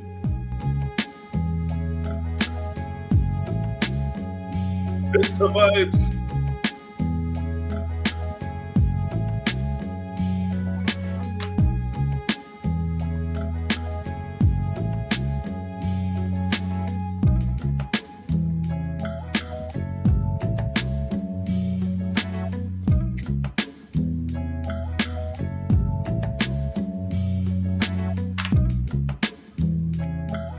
But you know what, family? I've been on for 3 hours. I'm going to go ahead and sign out, family. It's been an excellent vibe tonight. You know how we do. You know what I mean? It's all good. We're going to vibe it out. We're going to take it. We're going to take it to the top, and we're going to roll out, family. You know what I mean? We're going to talk in a Critter Gang chat. You know how we do. We up and out, family. Let's get up out of here. It's a Blood Clot Vibes.